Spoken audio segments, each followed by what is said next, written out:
Hello, friends, and welcome back to the Snoozy Scientist, where we gently explore the mysteries of our world, one sleepy yawn at a time. I'm so glad you've chosen to spend a little piece of your evening, your morning, or perhaps somewhere peacefully in between, winding down with me. Tonight, we're traveling back more than 200 million years to a forgotten age when the Earth was gripped by a storm unlike anything we can imagine today. This was not a passing season of heavy rains, not even centuries of storms. This was rain that fell almost without pause for 2 million years straight. This wasn't a myth or a legend, but a real chapter of Earth's history. Scientists call it the Carnian Pluvial Event, a period in the late Triassic when fire and flood reshaped the climate, drove mass extinctions across land and sea, and opened the door for the rise of the dinosaurs. This wasn't just bad weather. This was nature's way of forcing evolution to change course and setting the stage for new rulers to walk the earth. But how did life survive such a nightmare? Were their species able to adapt, or did they vanish beneath the endless gray? And the question that whispers uneasily, could such a storm ever happen again? Tonight, we'll drift slowly into this drowned world where the skies wept without end and survival was uncertain, and we would discover how a storm that lasted millions of years changed the history of Earth forever.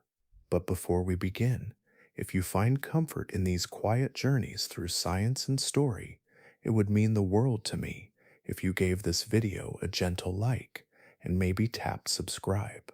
It helps more curious minds like you find their way to this peaceful little corner of the internet and lets the algorithm know that sleep and science go perfectly together.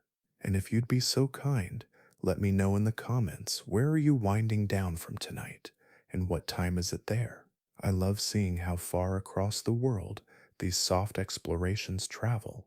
Now take a deep breath, let your shoulders loosen, close your eyes, and together let's step softly into the forgotten age when the storm never stopped. To understand the storm that changed everything, we first need to step back and imagine the Earth as it was before the rains began. The time is the late Triassic, more than 200 million years ago, and the world looks both familiar and alien.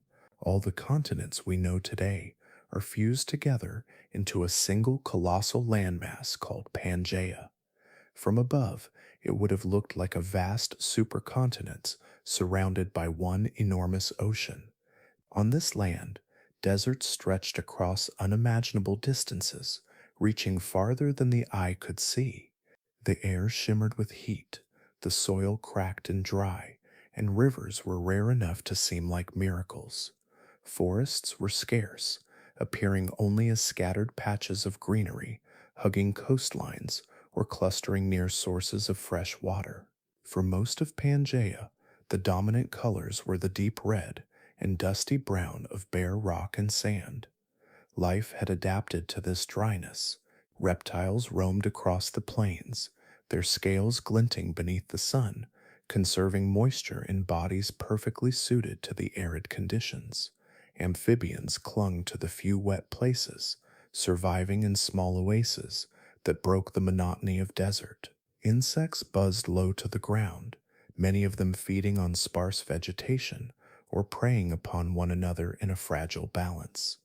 The land was quiet, stable, and predictable. Stability, however, can be deceptive.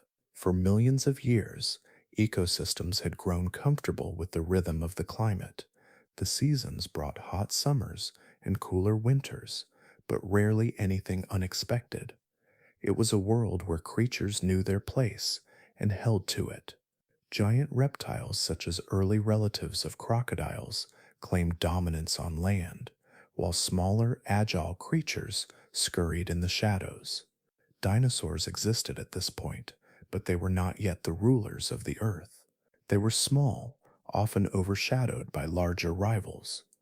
The stillness of this time was eerie. Imagine standing in one of those endless deserts. The horizon stretches away in every direction, the silence broken only by the occasional call of a reptile or the whisper of wind moving sand across dunes.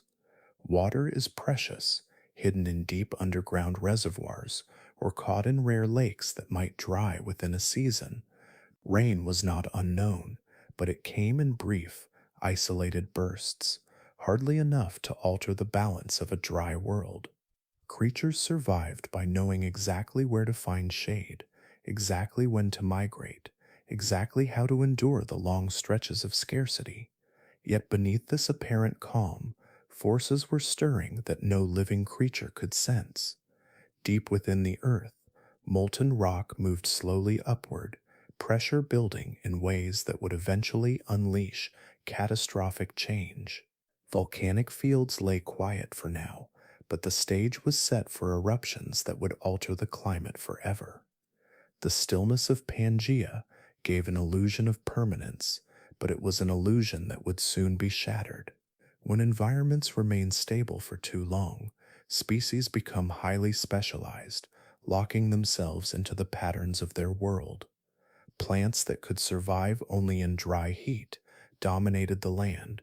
Animals that depended on those plants thrived as long as the climate remained the same. Every thread of life was woven tightly into a tapestry built on drought and predictability. Imagine the feeling of living in such a world. Days followed a familiar rhythm, with the sun blazing across the sky, the nights cool under constellations that shone on a supercontinent unbroken by seas.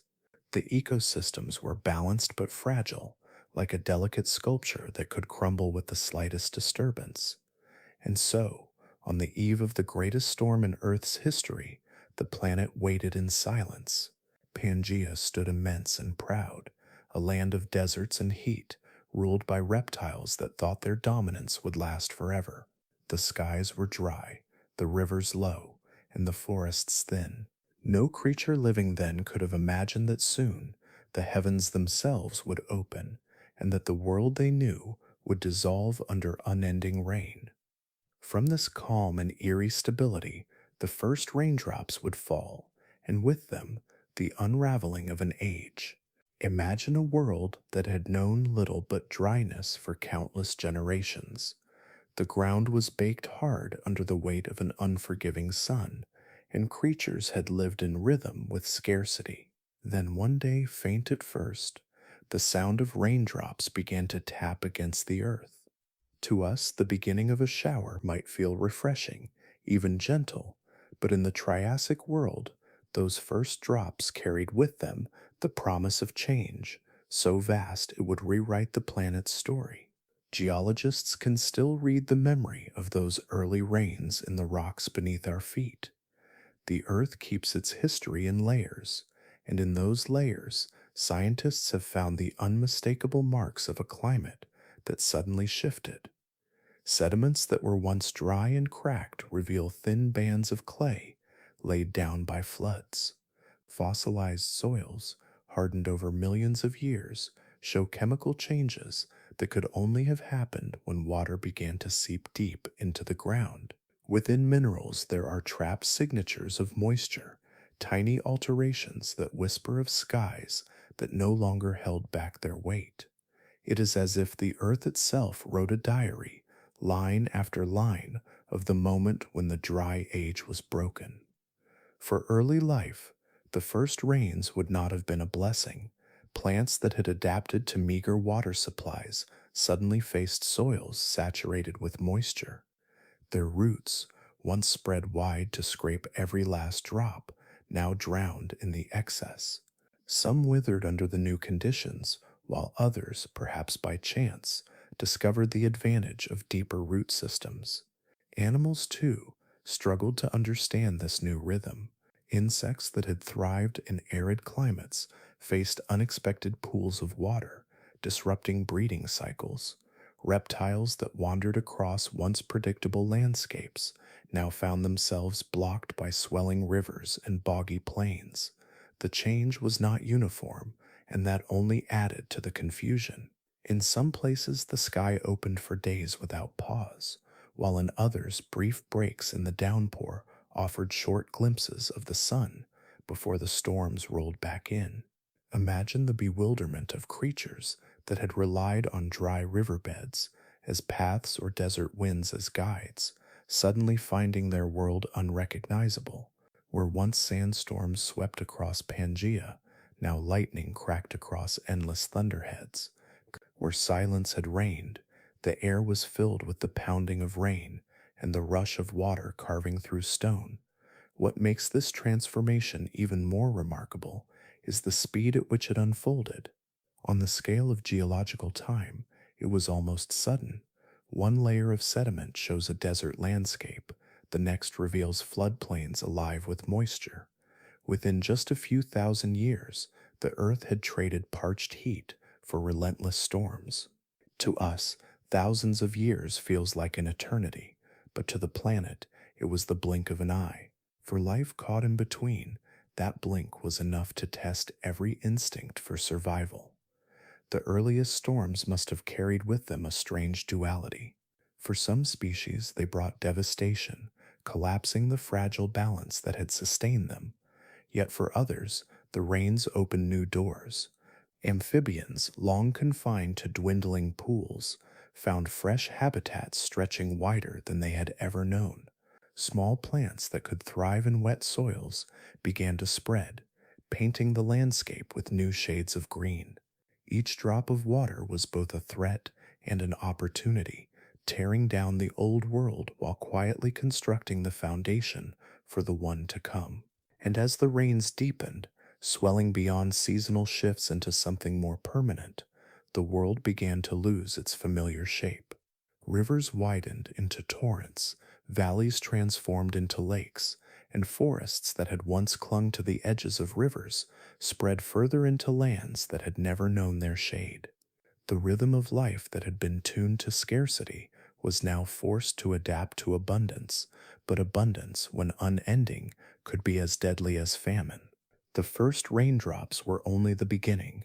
They marked the crossing of a threshold, the start of a storm that would not pass. The sky had opened, and from this point forward, the earth was on a path into chaos, a journey written in water and thunder that no living thing could ignore. The first showers were strange enough, but what came after was something the earth had never truly endured before. The skies did not clear. Instead, the rains deepened, and each passing week brought heavier downpours that carved into the land and transformed the face of the supercontinent. What had been hard and sun-baked desert began to soften, then to crumble, until it gave way beneath the weight of water that never stopped falling.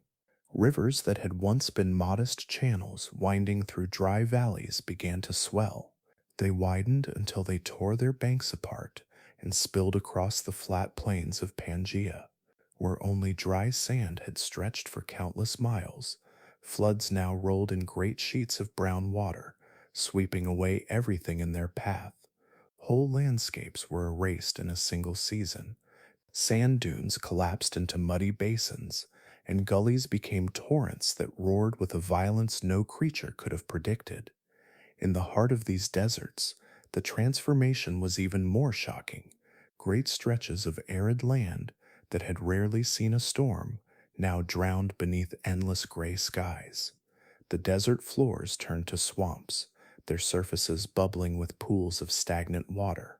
Towering clouds hung low, pressing their weight on the land, and lightning split the skies in relentless flashes that turned the nights into strange, flickering twilight.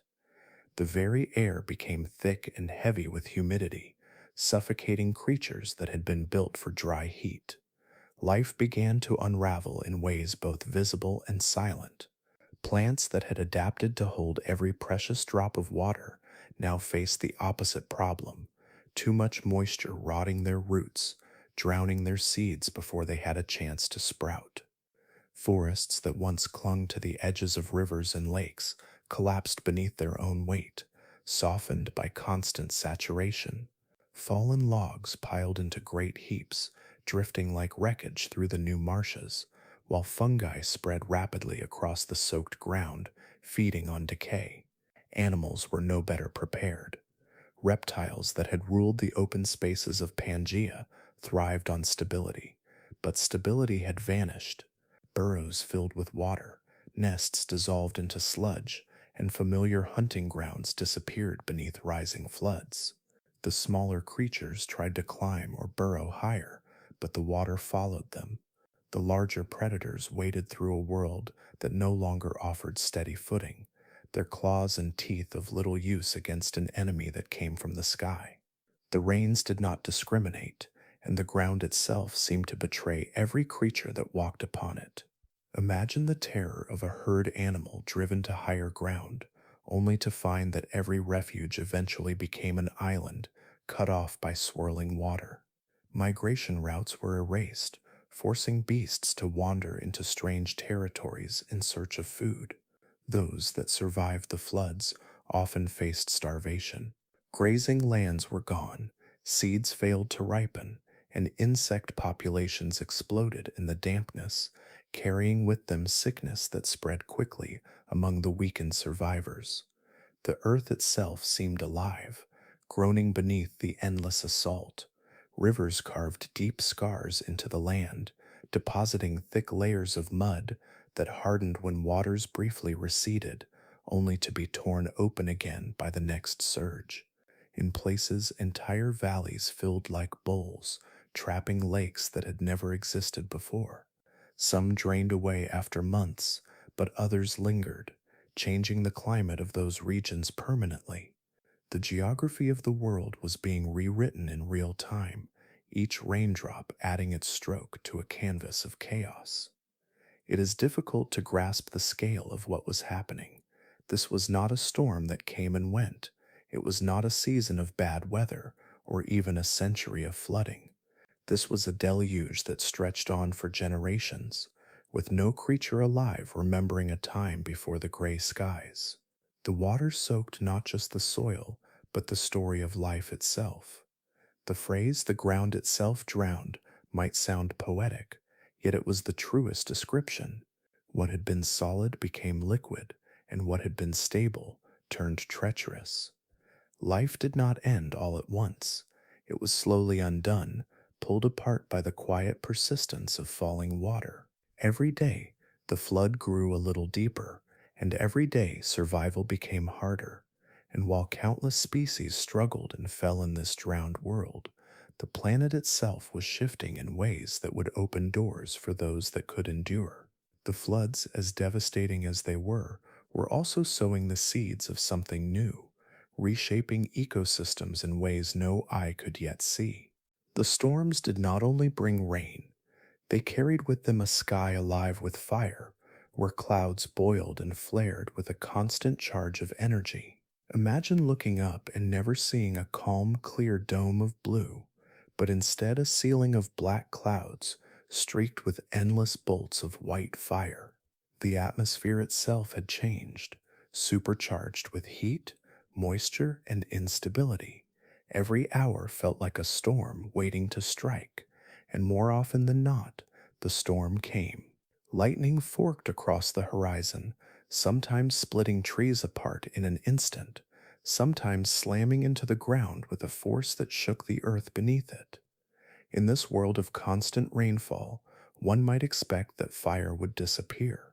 After all, how could flames survive when everything was drenched? Yet the storms revealed a paradox that early life had never faced before. Lightning, in its sheer ferocity, ignited the landscape even as floods tore through it. Strikes set patches of vegetation ablaze, turning once fertile ground into smoking craters. Dry intervals between storms, brief but intense, allowed fire to leap from one plant to another before heavy rain arrived to drown it. The land was caught in a rhythm of extremes, burning and flooding in cycles that pushed life to the very edge of survival. For plants that had begun to thrive in wetter soil, fire was a shock they were not prepared for. Vast ferns and early conifers, growing quickly in the moisture-rich environment, became easy fuel for the electric storms. When lightning split their trunks, flames spread across the new swamps and forests, filling the air with smoke, Ash fell back into rivers, already bursting their banks, adding poison to the waters. Animals that had managed to adapt to the floods found themselves choking on ash or fleeing flames that crackled through the undergrowth. Survival meant not only withstanding drowning rains, but also avoiding sudden infernos sparked from above. The sight must have been overwhelming. Imagine standing in a swamp, water rising around your legs, while in the distance flames devoured the tops of trees. Thunder boomed so often it became a constant drumbeat, and flashes lit the skies like a never ending battle between earth and heaven. For smaller reptiles, amphibians, and insects, every flash meant danger. Some creatures burrowed into the wet soil for protection, while others climbed upward only to be exposed to fire. The skies were no longer just weather, they were a weapon reshaping the land with terrifying speed. The ground itself recorded these violent episodes. Layers of ancient soil preserved traces of charcoal, the fingerprints of prehistoric wildfires. In between those layers lie the minerals left by constant floods, showing how water and fire traded places over and over again. Scientists piecing together these clues see a world of contradiction, where elements that should cancel one another instead collided to make survival even harder. To live in this world meant enduring smoke, ash, mud, and rising water all at once. The lightning storms also shaped the air itself. Every strike released nitrogen compounds that seeped into the soil, feeding some plants even as others burned. This created pockets of sudden growth, bursts of green in a landscape otherwise battered by destruction. Insects swarmed to these patches, followed by small reptiles, which in turn attracted predators. Life continued, but it did so in brief windows of opportunity between floods and fires. Every organism seemed locked in a desperate race against the sky, grabbing what resources it could before the next storm reshaped the world again. The paradox of floods and fire set the stage for dramatic shifts in evolution. Creatures that could not flee fast enough or adapt to extremes perished, their fossils later buried under layers of mud and ash. Those that could withstand both wet and dry, both drowning and burning, began to flourish in niches their ancestors could not imagine. The world was forcing change, testing every form of life with storms that never truly ended. And while the rains poured and the fires raged, the skies never grew silent. They rumbled endlessly, a reminder that the planet itself had become unpredictable. With each flash of lightning and each clap of thunder, Earth was reshaping its destiny, driving species toward extinction or survival. It was in this chaos of storm and flame that the foundation for new rulers of the planet was being laid, even though no creature alive could yet realize it. The world that had once been ruled by reptiles and crawling creatures found itself drowning in a new kind of prison. For ages, reptiles had been the masters of dry lands, their bodies perfectly built for conserving water, their scaly skins designed to resist the burning sun, their survival tied to a rhythm of heat and drought. But when the rain began and refused to stop, all those strengths suddenly turned into weaknesses. The endless soaking of the earth blurred the lines between land and water. Amphibians that had thrived in temporary ponds and seasonal swamps were overwhelmed as the ground became one vast wetland. Reptiles, which relied on dry soil for nesting and sunlight for energy, found their world collapsing underwater. The fossils left behind whisper stories of sudden population crashes.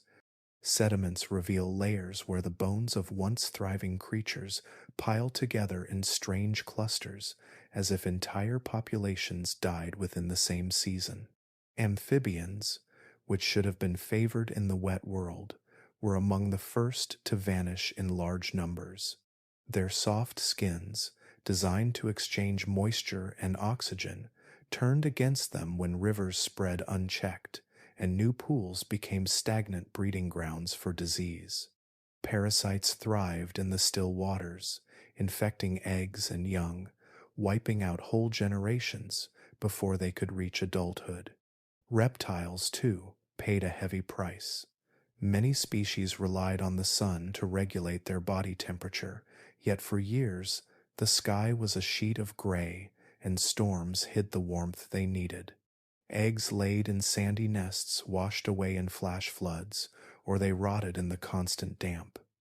The hatchlings that did emerge often faced starvation as their insect prey dwindled in the unrelenting wetness.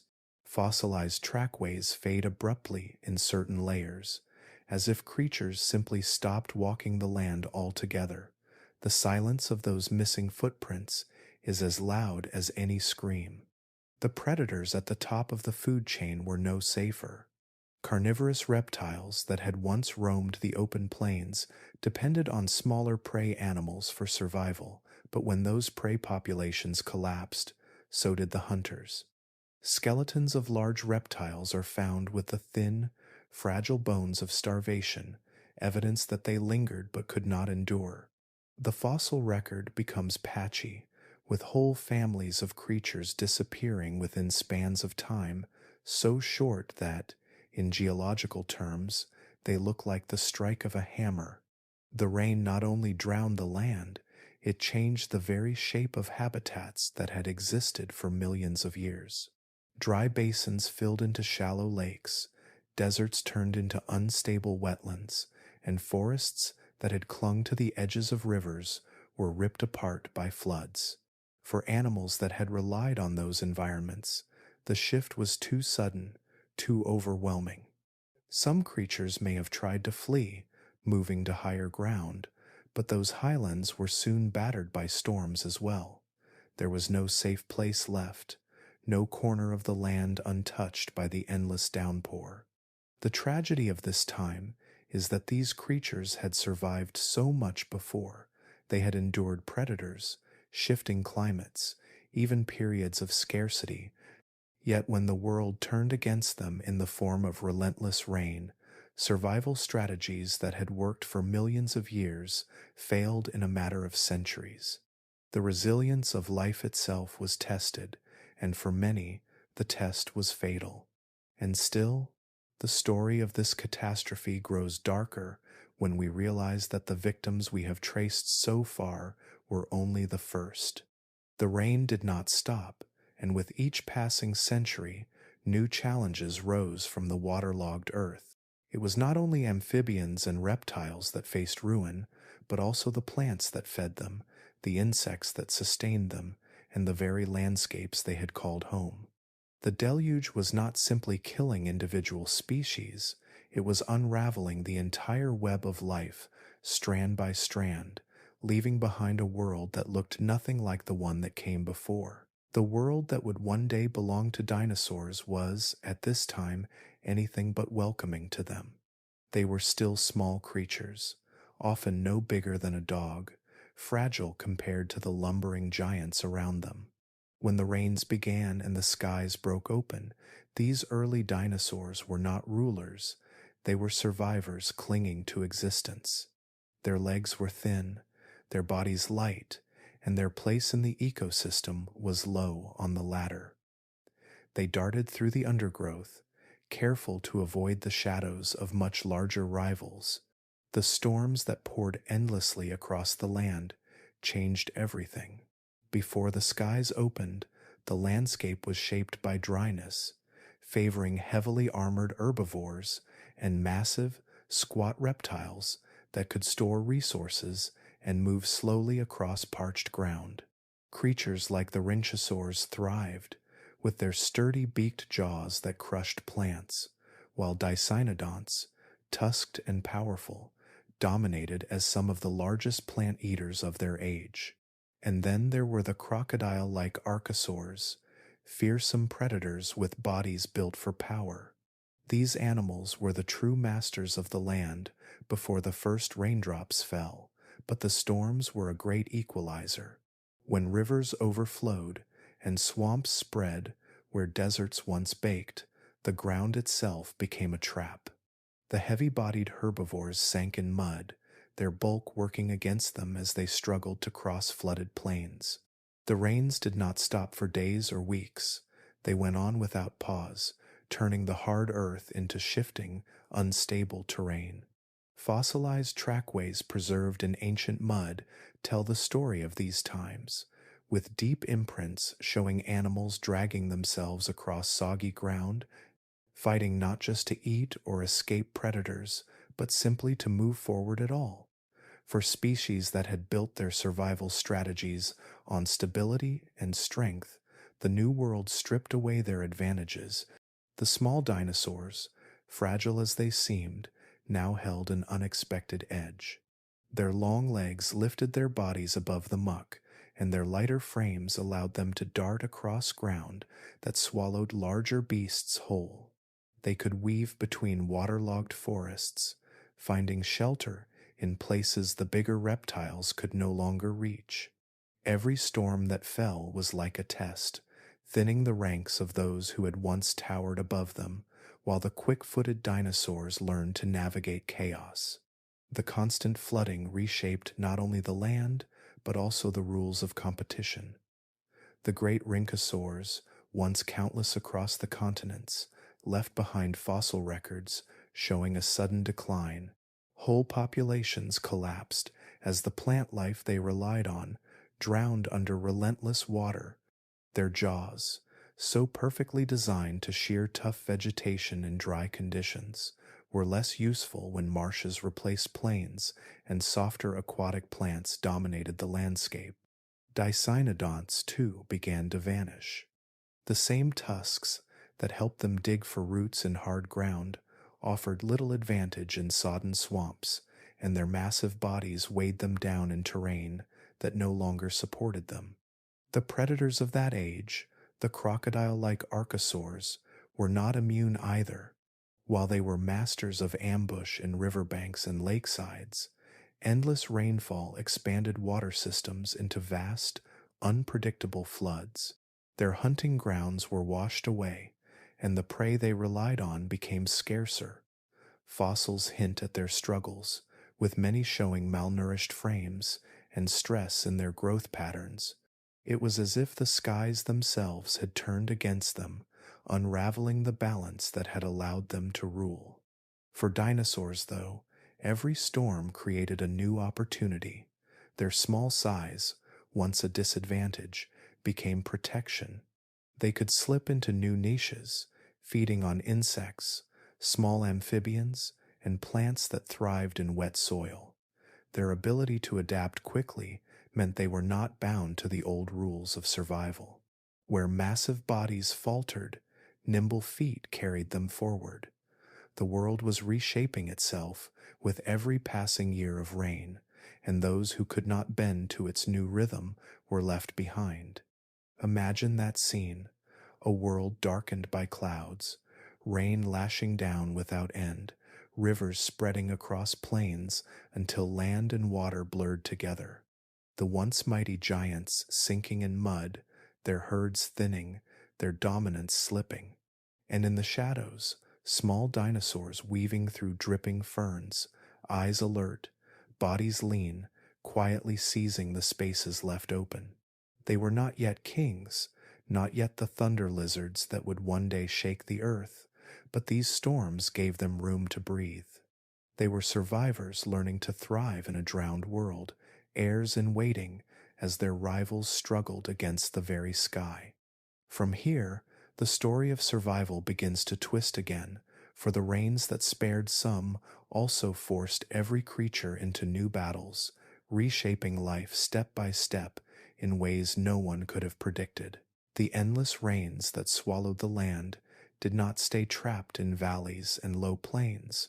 They rushed onward, pouring into the oceans in a flood of mud, minerals, and debris. Rivers that had once meandered gently now roared with unchecked fury, carrying soil, trees, and the broken remains of creatures that could not escape the deluge. All of that material was dumped into the seas, where it mixed with salt water and changed the chemistry of the oceans themselves. The seas, once steady and balanced, began to transform into something unstable, volatile, and hostile to life. At first, this might have seemed like a gift. The rains flushed nutrients from the land, saturating coastal waters with iron, phosphorus, and nitrogen. Algae, microscopic plants that thrive on such ingredients, exploded in number. Great green blooms spread across the surface, painting the oceans in vast swirls of color. From above, it may have looked almost beautiful, a shimmering, living canvas stretching for miles. But this beauty masked a deadly truth, for when life multiplies too quickly, it can choke itself, turning plenty into poison. As the blooms thickened, light struggled to penetrate below the surface. Fish and other marine life that relied on clear water suddenly lived in a twilight zone, deprived of the sunlit clarity that once nourished entire food chains.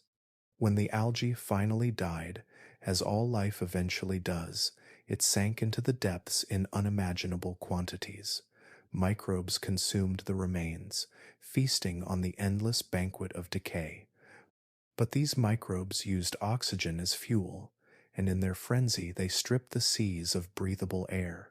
This was the beginning of what scientists call ocean anoxia, the suffocation of the seas.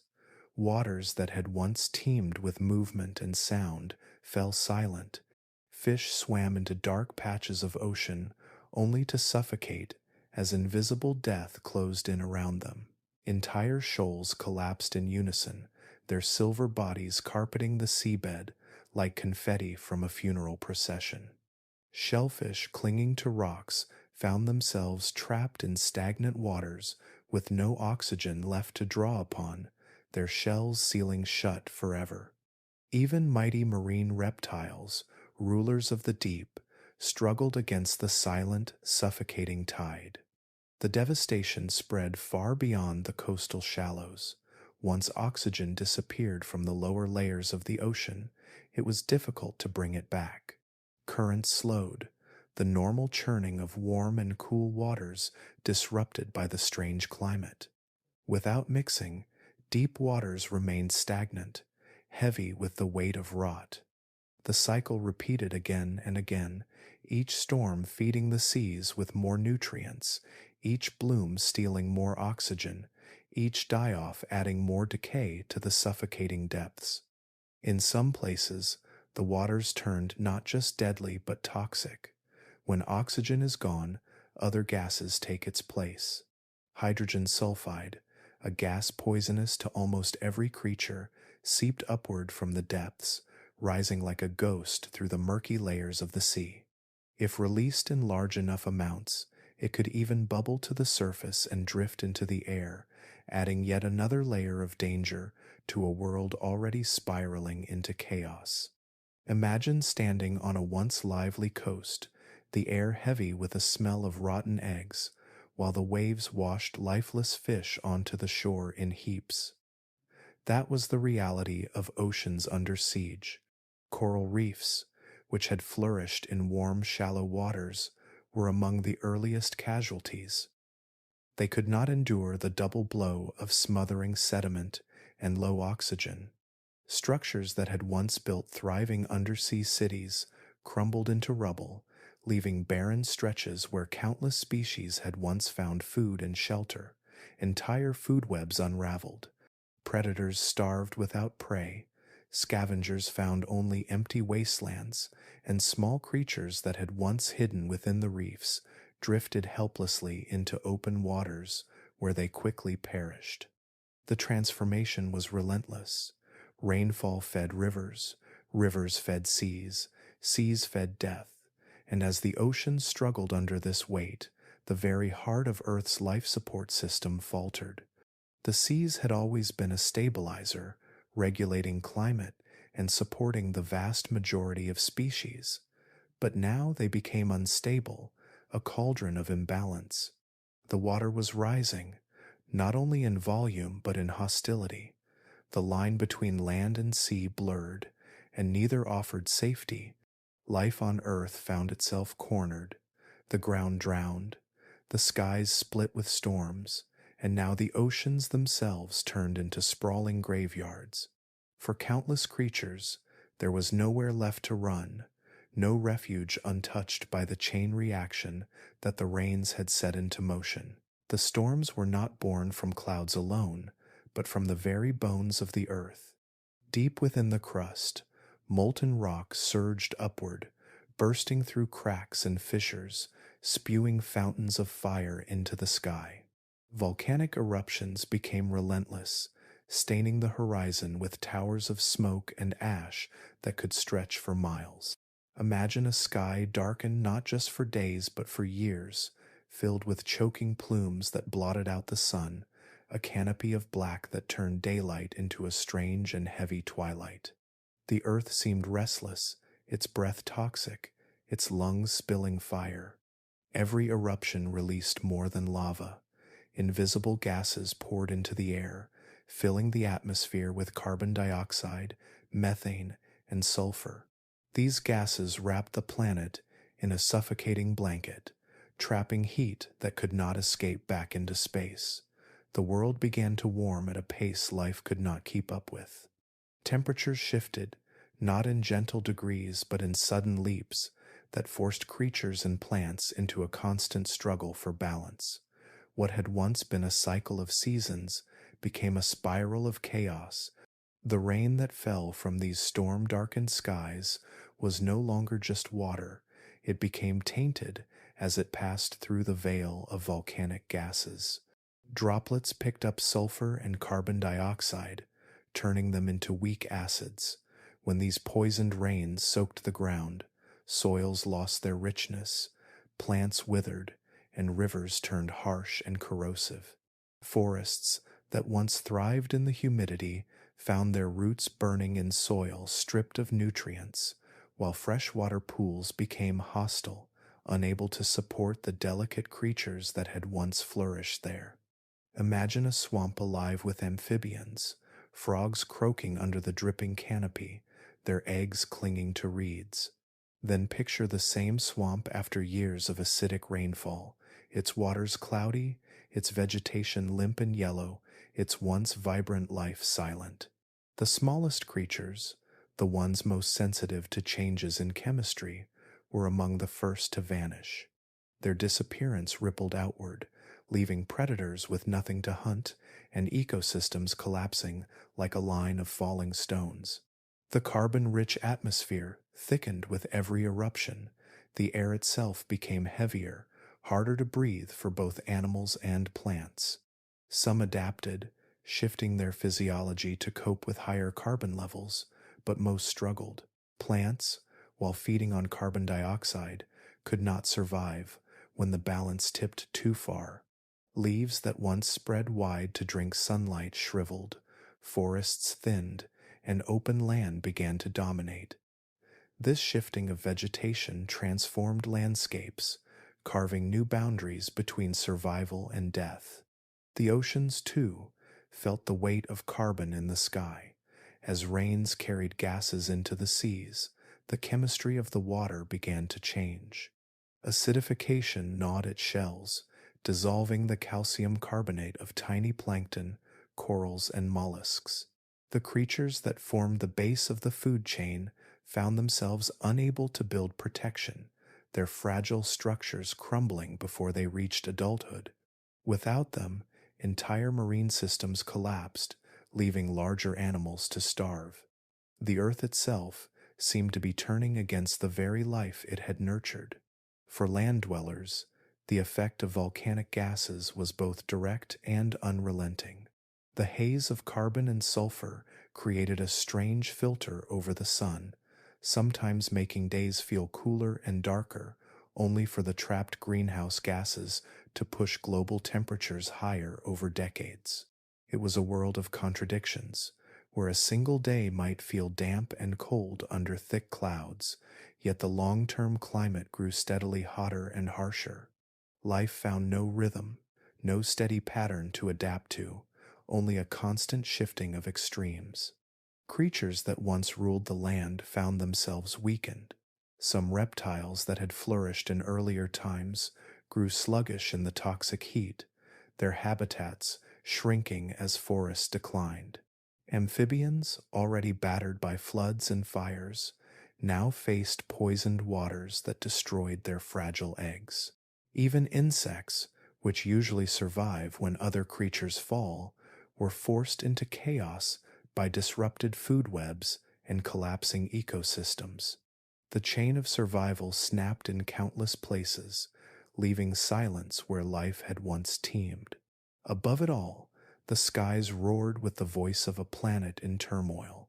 Lightning flashed across storm clouds thickened with volcanic ash. Rain fell acidic and heavy, washing toxins into rivers and seas. Each storm carried the memory of eruptions. Each breath of wind tasted faintly of sulfur. The world had entered a feedback loop of destruction, where eruptions fed storms, storms fed floods, and floods spread poison across every corner of the earth. And still, the eruptions did not cease. The earth seemed determined to reshape itself, rewriting the rules of survival as life struggled to keep pace. The delicate balance between air, water, and soil had been broken, and now evolution itself would be forced to respond. The storms did not relent. Year after year, century after century, the rain fell without mercy, turning fertile valleys into swamps and highlands into rivers of mud. Creatures that had once thrived in the stable climates of the Triassic now found themselves caught in a trap of their own biology. They were built for a world that no longer existed. Amphibians that had relied on steady wetlands could not handle the relentless floods and shifting waters. Reptiles that had once dominated dry plains were drowned out of their territories, their eggs washed away before they could ever hatch. The very rhythm of life was broken, and entire lineages began to falter. Fossils from this time tell a grim story. In layer after layer of rock, scientists find sudden absences. Whole families of creatures appear plentiful in one stratum, then vanish completely in the next. Rhinoceros, squat plant eaters with powerful beaks that had once roamed in great herds, simply disappeared. They had ruled for millions of years, feeding on the lush vegetation of the Triassic, but when the rains came and plants changed, they could not adjust.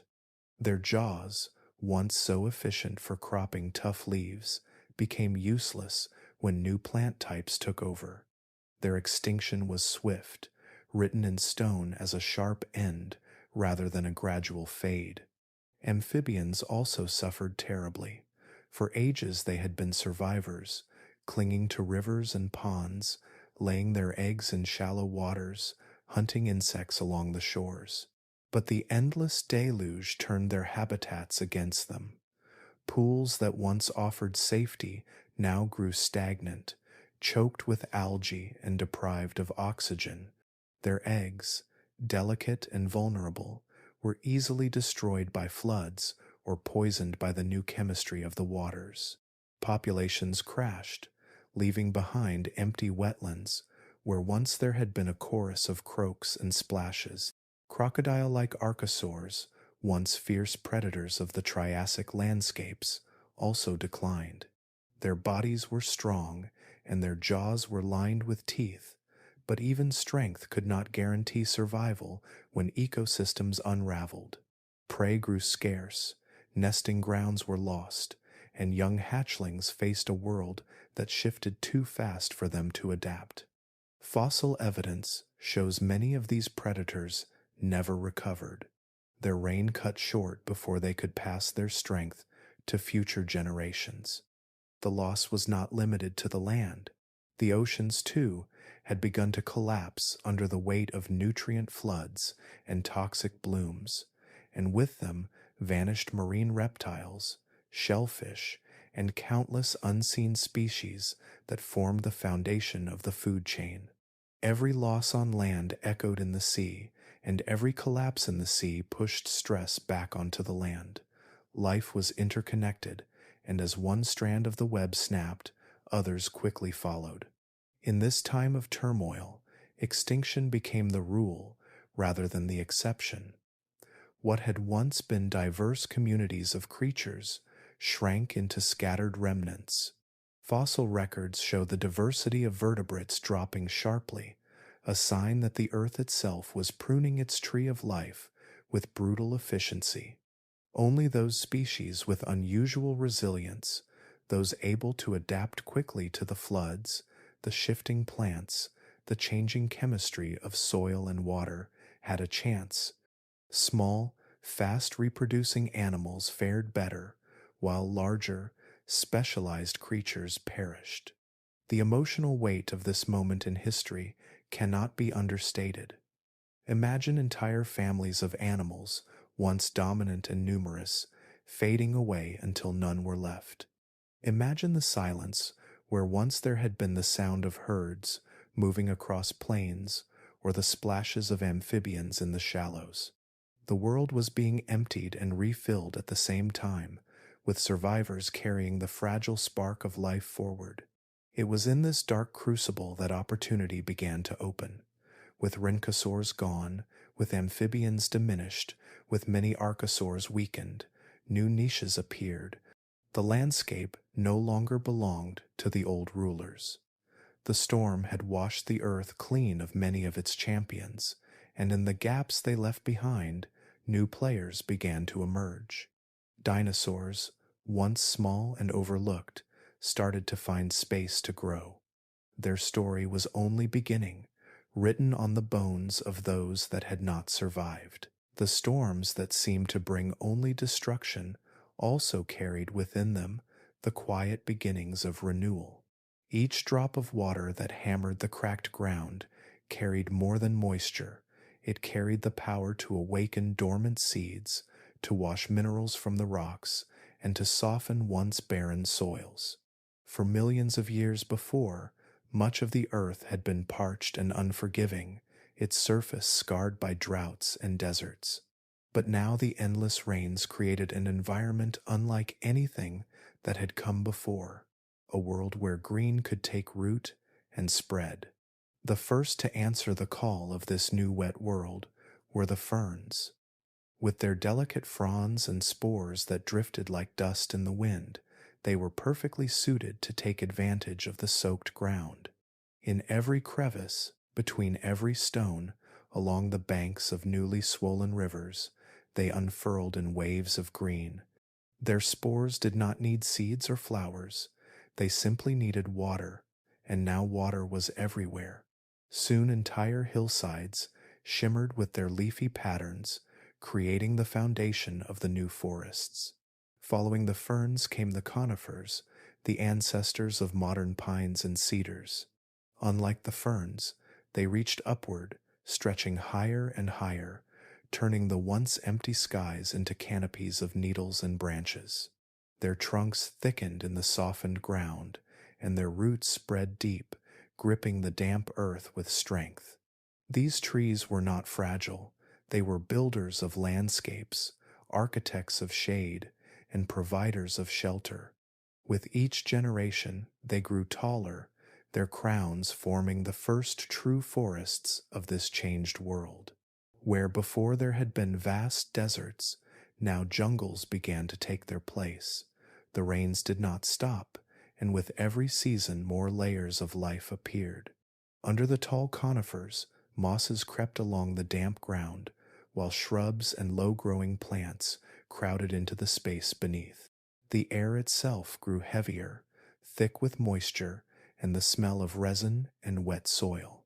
For the first time in ages, animals found themselves surrounded not by open wastelands, but by labyrinths of greenery, where food and shelter were suddenly more abundant than ever before.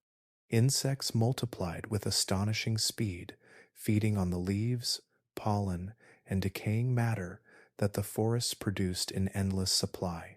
Dragonflies with wings as wide as a man's hand darted through the humid air, while beetles chewed through bark and leaf. Their presence created food chains that grew richer with each passing century, supporting amphibians that thrived in the dampness and reptiles that crept along the forest floor. Life, once fighting desperately for survival in a world of extremes, now found niches to fill and opportunities to explore. But this lushness was not simply beauty, it was transformation on a planetary scale.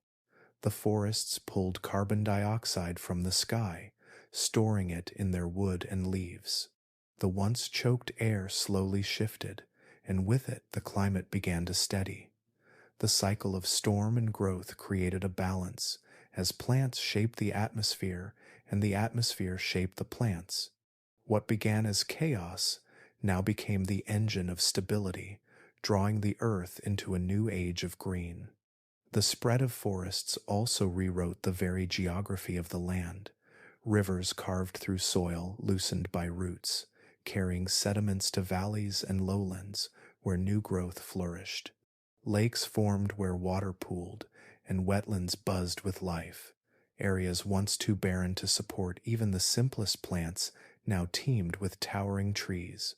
From horizon to horizon, the landscape no longer looked like the skeleton of a dying world, but like the beating heart of a living one. For the creatures that survived the storms, the forests were both a gift and a challenge. Predators found cover to stalk their prey, while smaller animals found hiding places in branches and undergrowth. Dinosaurs, still small and not yet dominant, scurried through this new maze, competing for space and food among the ferns and conifers. Some species thrived by adapting to the shaded environment, while others vanished, unable to keep pace with the rapid change. Every leaf, every patch of moss, every towering trunk was a reminder that survival was now tied not just to strength, but to the ability to live within this new green world. And so, with each passing generation, the earth transformed more completely. Deserts faded into memory, replaced by ecosystems rich with plants, insects, reptiles, and amphibians. The sound of endless rain gave way to the sound of dripping leaves, buzzing wings, and rustling branches. It was not a quiet transformation, nor a simple one, but it was unstoppable. The age of forests had begun, and the earth would never look the same again. The world was reshaped by storms and fire, and in that chaos a new chapter of life was quietly unfolding. Entire landscapes that had once been bare and lifeless now held green canopies and rivers teeming with fresh growth. The old rulers of the land had been shaken, their numbers thinned by poisoned skies and suffocating seas. In the openings left behind, a strange and promising lineage of creatures began to expand. They were not yet the towering giants of later ages, but they carried the seeds of something powerful within them. These early dinosaurs were lean, fast, and strangely adaptable, and the world they had inherited was the perfect stage for their rise. Where amphibians once spread across swamps and rhynchosaurs dug their burrows, the ground now belonged to more resilient creatures. Many of the reptiles that had flourished before the endless rains were now gone, their bodies unable to adjust to the choking skies and new ecosystems that spread like wildfire. The survivors were those who could endure change, those who could find ways to use the new world instead of being crushed by it. Dinosaurs were among them, and unlike many of their rivals, they thrived in the wetter, greener landscapes. Their legs, held straight beneath their bodies, gave them speed and stamina that earlier reptiles lacked. Their lungs were efficient, their movement powerful, and their diets flexible enough to exploit new sources of food that spread in the forests. The rains had given rise to sprawling jungles of ferns, conifers, and cycads.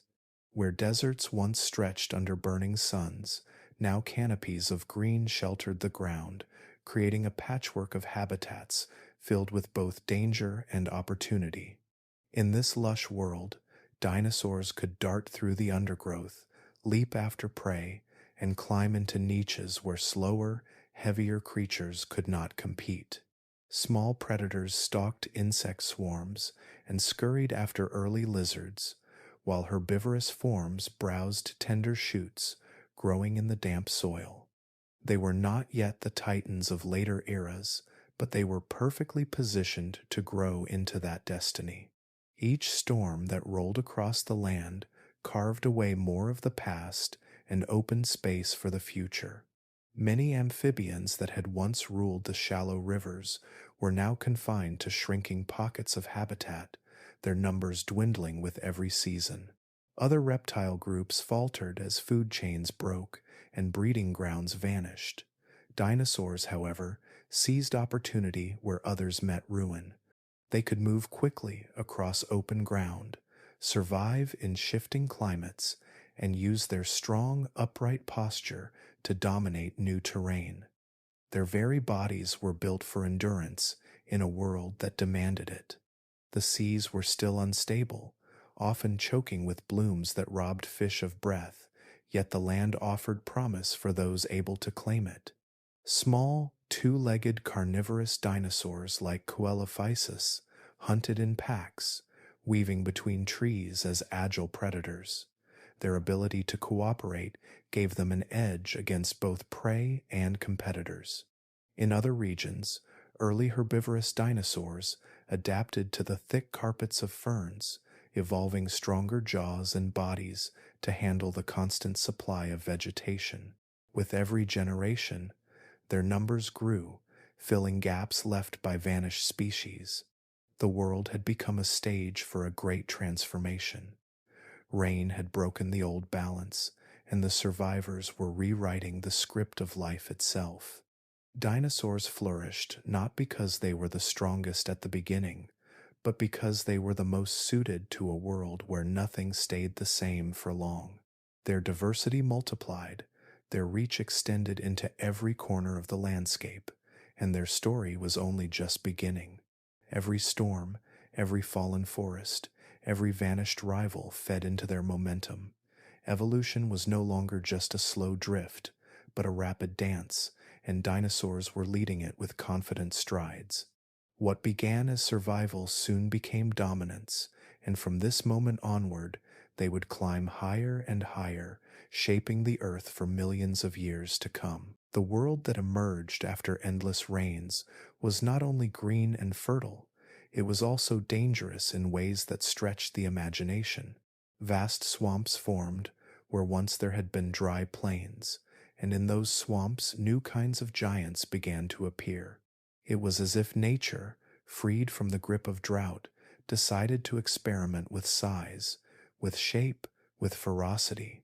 From these dark, waterlogged realms came some of the strangest and deadliest creatures the earth had ever seen, beasts that would dominate rivers and marshes with teeth, claws, and brute power. The phytosaurs were among the first of these swamp lords. They looked much like the crocodiles of today, but they were older and in some ways even more terrifying. Their long bodies, armored with thick scales, slid silently through the water, eyes barely breaking the surface as they waited for prey to come close. Their jaws were packed with teeth, curved like hooks, able to snap down with enough force to crush bone. Unlike modern crocodiles, many phytosaurs had their nostrils placed near the top of their heads rather than at the end of their snouts. This gave them a permanent advantage when lying in ambush, hidden just beneath the water's skin, watching and waiting with infinite patience. To the small animals that ventured to the edges of rivers and lakes, a sudden explosion of water and teeth must have seemed like the strike of a living nightmare. But phytosaurs were not alone. The amphibians of this new world, fueled by the dampness and abundance of water, grew to incredible sizes. Picture a salamander longer than a grown man, its slimy skin glistening in the swamp light, moving with unsettling power through the reeds. Some of these giant amphibians could weigh as much as a bear, their broad mouths filled with rows of needle-like teeth, perfect for swallowing fish, smaller reptiles, and anything else that dared cross their path. Their bodies thrived in these wet conditions because moisture was life itself to them. In the dry past, they would have shriveled and struggled, but now the swamp was their kingdom. They slithered from pond to pond, crawling onto riverbanks with heavy, deliberate steps, their bellies dragging along the mud, their eyes unblinking and cold. With so much water shaping the land, the competition to rule these new habitats intensified. Apex predators emerged that were unlike anything that had existed before. Some resembled armored tanks, plated with natural defenses that shielded them from attack.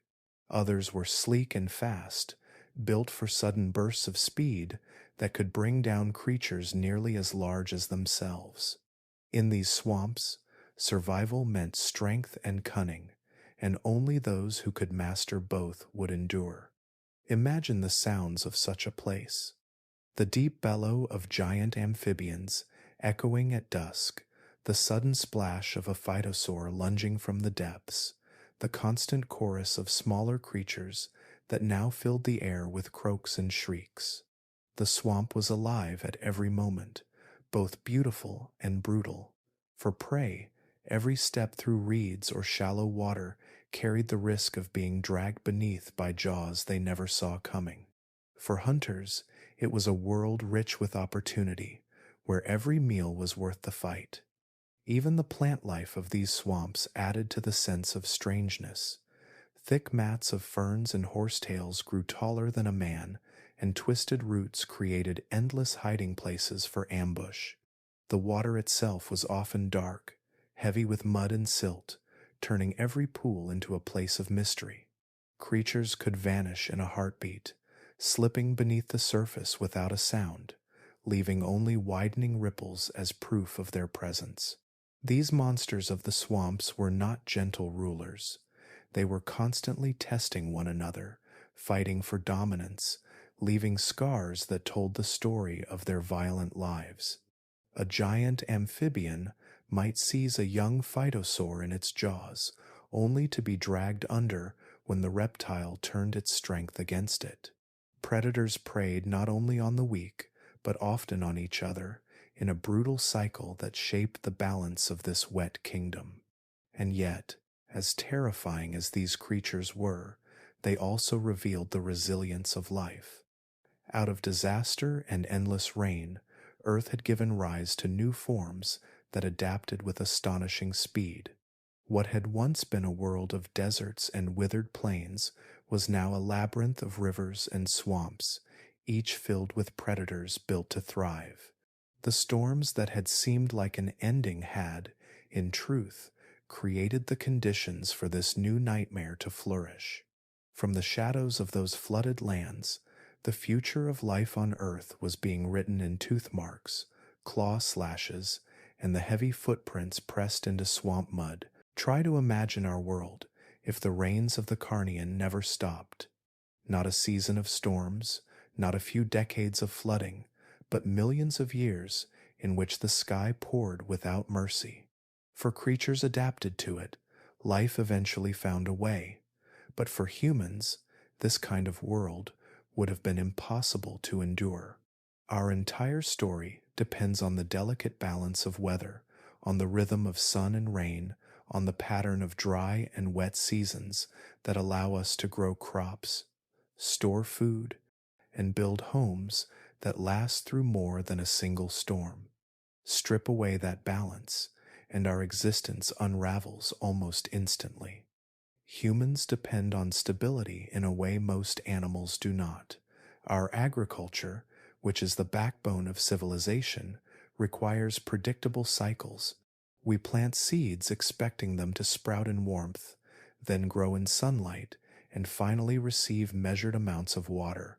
Too much rain drowns roots, washes soil away, and rots harvests before they can be eaten. In the world of the Carnian Pluvial Event, farming would never even have been possible. Any attempt at storing food would have been ruined by the constant damp, as rot, mold, and fungus spread through everything. There would have been no dry granaries, no firewood stacks, no hay for animals. Even the most basic survival strategy that humans use today would have been stripped away before it could begin. Think of the way humans build shelters. Wood and stone protect us from storms, but only when storms end. In a world of unending rain, huts of straw or branches would collapse under the weight of water. Fires used to cook food or ward off predators would sputter out in the mud. Even caves would flood, filling with dripping water and leaving their floors slick and unlivable. Our ancestors, even if they had existed during this era, would have been driven to exhaustion, always wet, always shivering, never able to light the flames that kept them alive through cold nights. It is one thing to survive a single rainy season, but another to endure unbroken storms that last for 2 million years. Humans are warm-blooded creatures who must regulate our internal heat carefully. In conditions of constant dampness, our bodies would lose warmth rapidly, inviting hypothermia and illness. Modern people know how dangerous it can be to be stranded outside in the rain without shelter for even a single night. Now picture that multiplied across endless generations, with no relief, no sunrise after a storm, no patch of dry earth to rest upon. Our skin would break down from exposure, infections would spread, and disease would ravage us long before predators had the chance to. Even hunting would fail in such an environment. The animals that thrived during the Carnian were adapted to swamps, rivers, and saturated jungles. Many were semi-aquatic, with thick skins, waterproof bodies, and lungs or gills that allowed them to move between land and water. Humans, with our flat feet and limited swimming ability, would have stood no chance. Spears and arrows are useless if they cannot be kept dry. Bows lose their power when their strings are soaked. Any stone tools we carried would have been dropped into the mud or dulled by constant abrasion. In contrast, the predators of that world were made for it. Crocodile-like phytosaurs waded beneath the waterline. Amphibians, massive and relentless, lurked in pools that stretched across forests. For them, the endless rain created a paradise. For us, it would have been a sentence of extinction. The thought personalizes the nightmare of this ancient storm. While it is easy to speak of distant species and forgotten lineages, it is harder to place ourselves inside that timeline and admit that our kind would not have lasted even a few weeks. Picture walking barefoot across a landscape where every path is mud, where every stream has swollen into a river, where lightning forks across the sky every night, and the roar of thunder drowns out your voice. You try to gather food, but it is soaked and moldy. You try to strike sparks for a fire, but the rain smothers every ember. You search for a dry patch of land to sleep, and there is none. Even the trees drip endlessly, leaving you cold and exposed. In such a place, humanity would have had no chance to build the civilizations we now take for granted. And yet, that same nightmare became the cradle for others. While our species would have drowned in its chaos, the dinosaurs were stepping forward into their age of dominance, reshaped by the storms into masters of the new world. The very conditions that would have broken us gave rise to them, and from there, the path of life would never be the same again. Far beneath the crashing storms and endless downpours, the true puppeteers of this watery nightmare were stirring. Volcanoes, ancient and relentless, began to tear the earth apart at the seams. In the heart of what is now the Atlantic, colossal fissures split open and lava surged upward in unstoppable torrents. This was not a single eruption, not a fleeting event that faded after a season. It was a geological drama unfolding on a scale so vast it lasted for hundreds of thousands of years. Scientists call it the Central Atlantic Magmatic Province, a name that barely hints at its raw power. Imagine rivers of molten rock stretching for miles, spreading across continents, their glow turning nights into false days. The ground shook, mountains split, and the very skin of the planet peeled open. With each violent outburst, not only did the land change, but the air itself was rewritten. These eruptions unleashed unimaginable amounts of gases into the atmosphere. Carbon dioxide, sulfur dioxide, and methane poured skyward in invisible clouds. They drifted through the winds, mixing and reacting, slowly reshaping the balance of heat and moisture across the globe. The rains that drowned the world during the Carnian Pluvial Event did not appear by chance. They were the children of these volcanoes, born from the chemistry of fire, meeting air and water. Sulfur gases, once lofted high, formed veils of aerosols that reflected sunlight back into space, cooling the surface for a time. But then came the surge of carbon dioxide, which trapped heat and drove temperatures upward again. The climate whiplash was brutal. Earth would swing between moments of cooling shadows and periods of suffocating warmth. Each shift pulled more water into the sky, feeding the storms. The clouds thickened, the lightning cracked louder, and the deluge deepened.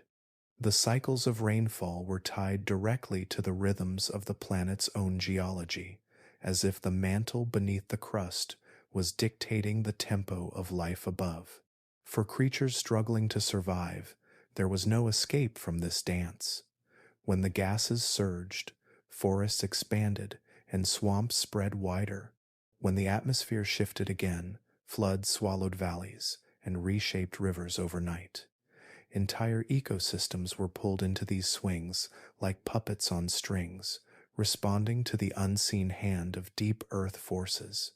The storms overhead were terrifying, but the truth was even more haunting.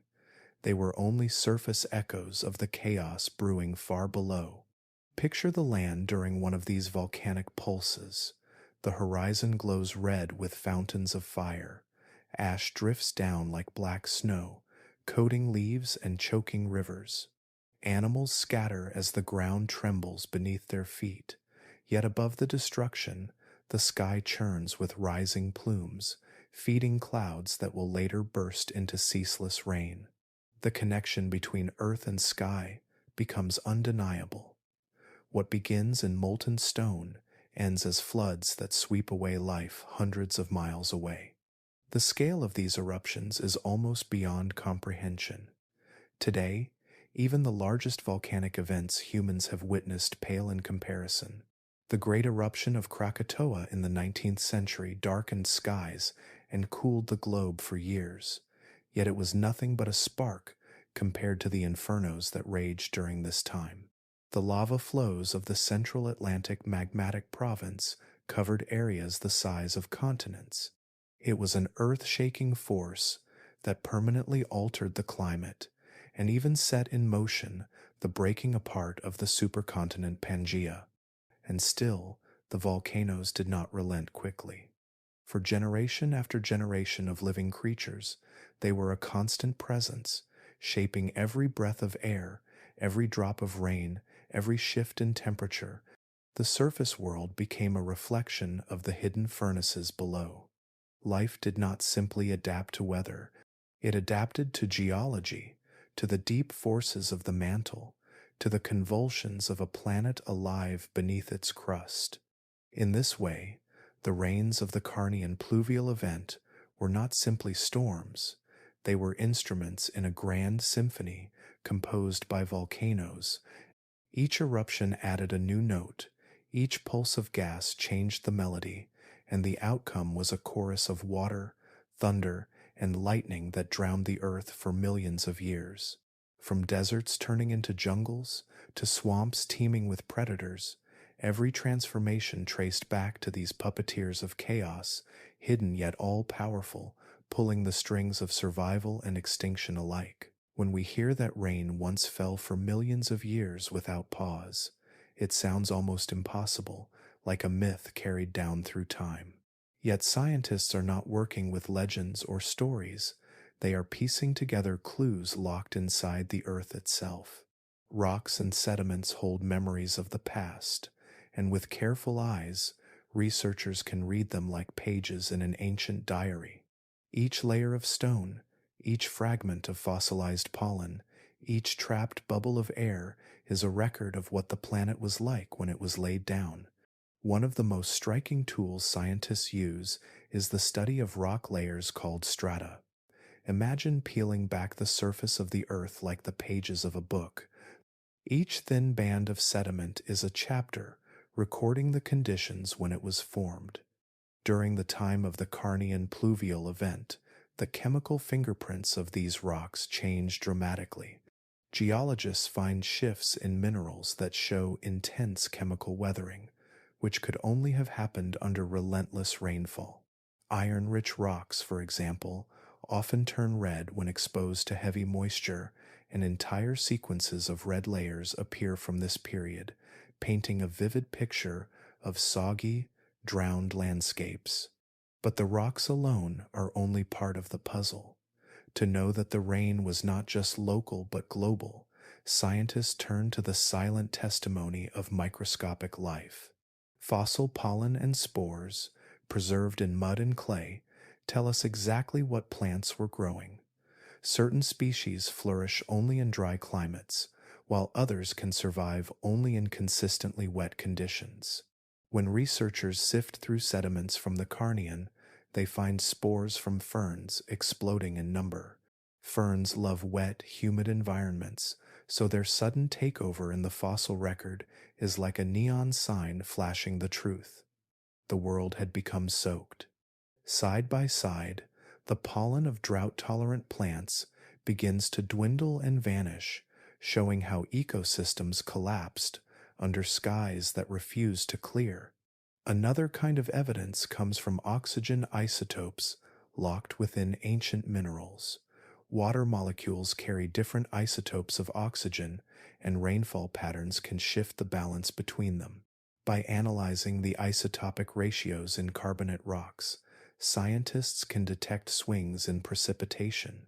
The Carnian layers show sharp and repeated changes, almost like a rhythm, pointing toward alternating pulses of intense rain and temporary breaks, driven by the surges of volcanic gases into the atmosphere. Each cycle left its mark in stone, giving modern researchers the ability to map storms from hundreds of millions of years ago. The detective work does not stop at rocks and pollen. Fossil bones themselves carry whispers of the climate. Animals that thrived in dry regions became rare, while amphibians that needed water to breed suddenly surged. This matches perfectly with the picture painted by the sediments. Even the mud cracks and ripple marks preserved in ancient riverbeds help confirm the story. In dry times, sediments bake and split, leaving jagged cracks, but in the Carnian rocks, these features nearly vanish, replaced by smooth, water-laid patterns that show continuous flooding. Scientists often describe this process as reading a mystery novel written in stone. No single clue is enough on its own, but when all are combined, the story becomes undeniable. It is almost as if the Earth itself is testifying, layer by layer, fossil by fossil. The evidence stretches across continents too. From Europe to China, from North America to South America, the same signals appear in rocks of the same age. That global spread is what proves it was not just a regional storm, but a planet-wide upheaval. What makes this detective work even more powerful is the technology now available. Modern laboratories can scan samples thinner than a human hair, revealing chemical shifts invisible to the naked eye.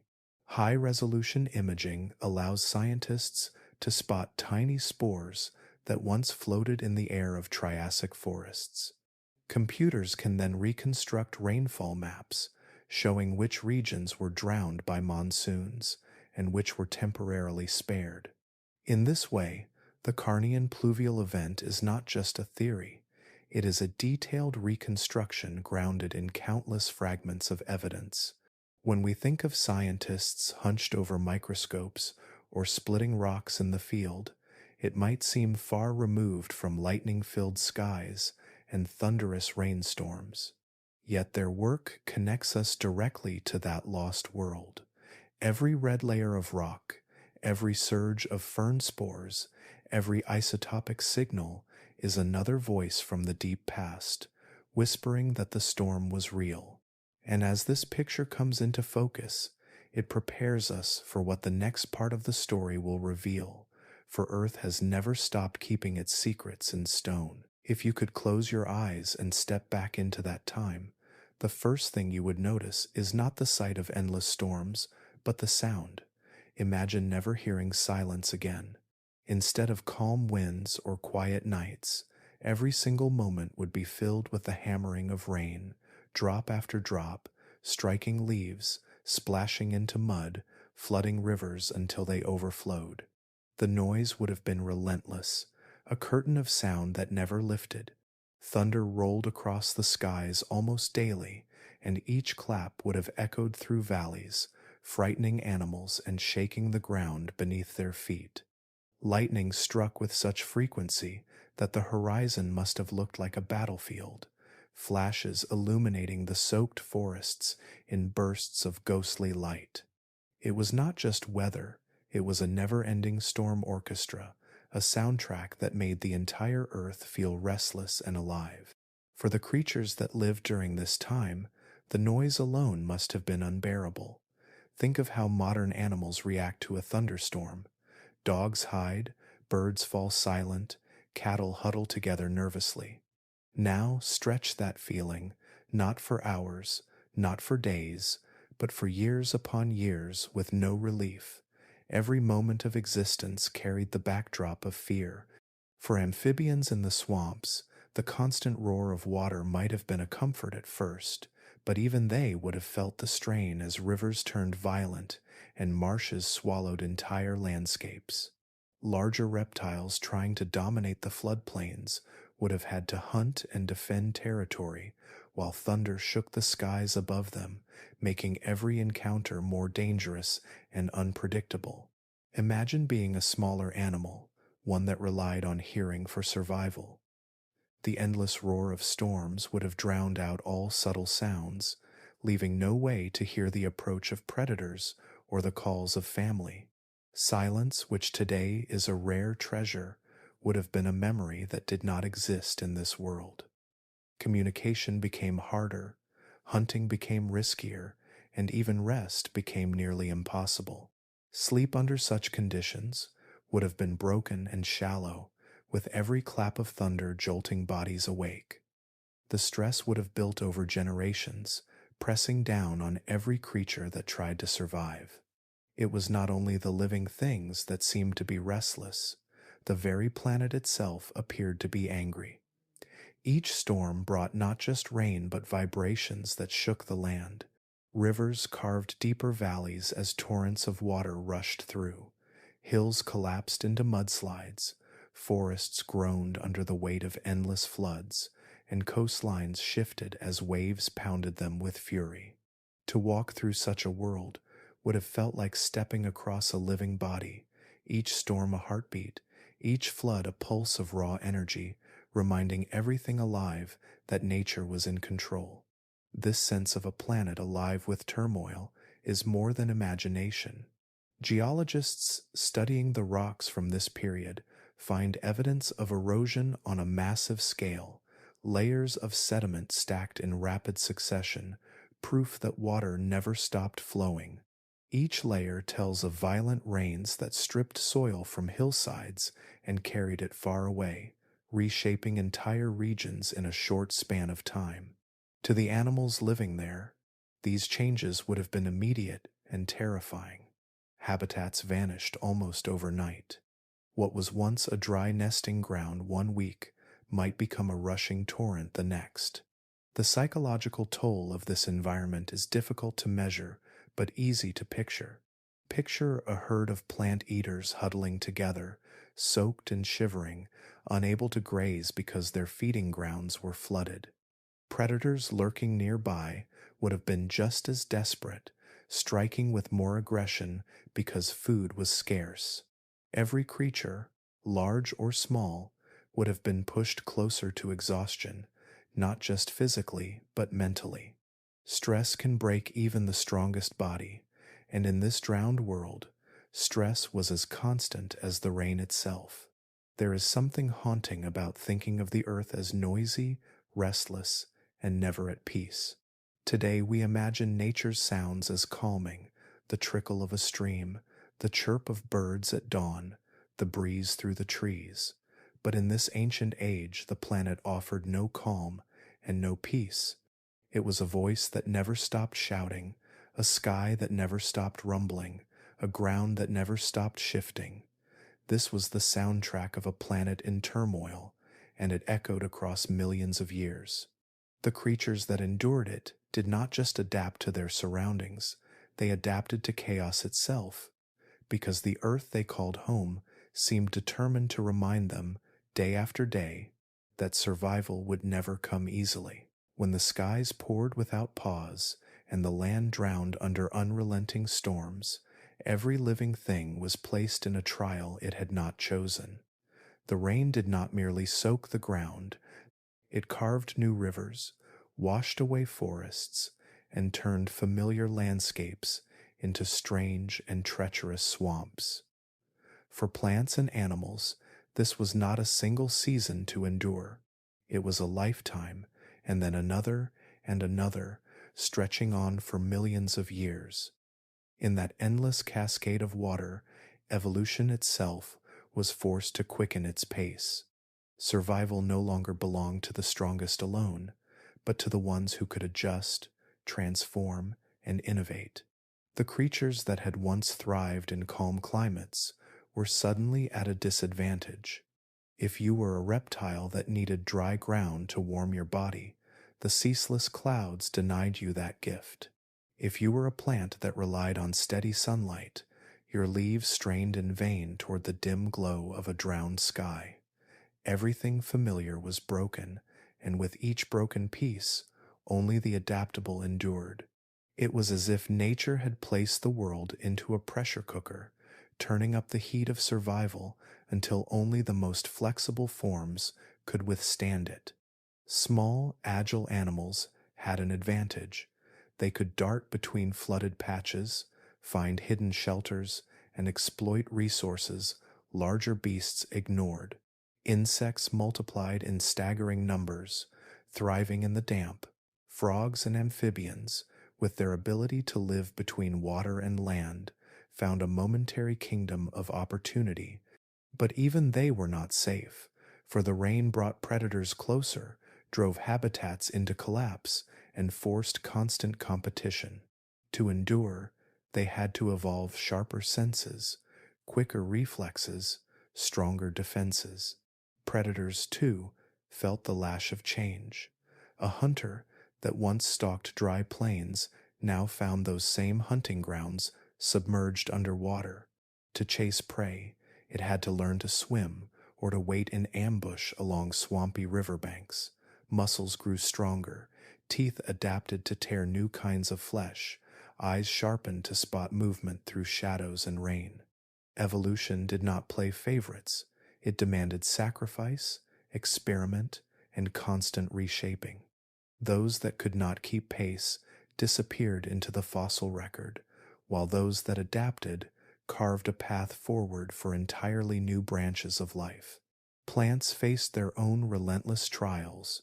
Roots that had anchored in stable soil were now flooded with water, starving them of air. Some species withered and died, while others developed new strategies. Certain plants evolved to tolerate waterlogged ground, while others adapted waxy leaves to shed torrents more effectively. Seeds toughened, spreading farther on rushing currents, giving rise to entirely new forests better suited for a world of storms. Those changes in turn shaped the diets of animals, which shaped the evolution of predators, locking everything in a chain reaction of adaptation that spiraled forward. In this way, the rain acted not only as a destroyer, but also as a sculptor. By tearing down what had once thrived, it created space for new designs, new possibilities. Evolution, usually a slow and patient process measured in countless generations, was pressed into overdrive. Entire lineages of animals that had once seemed permanent vanished. In their place rose species that were leaner, faster, more resilient to the chaos.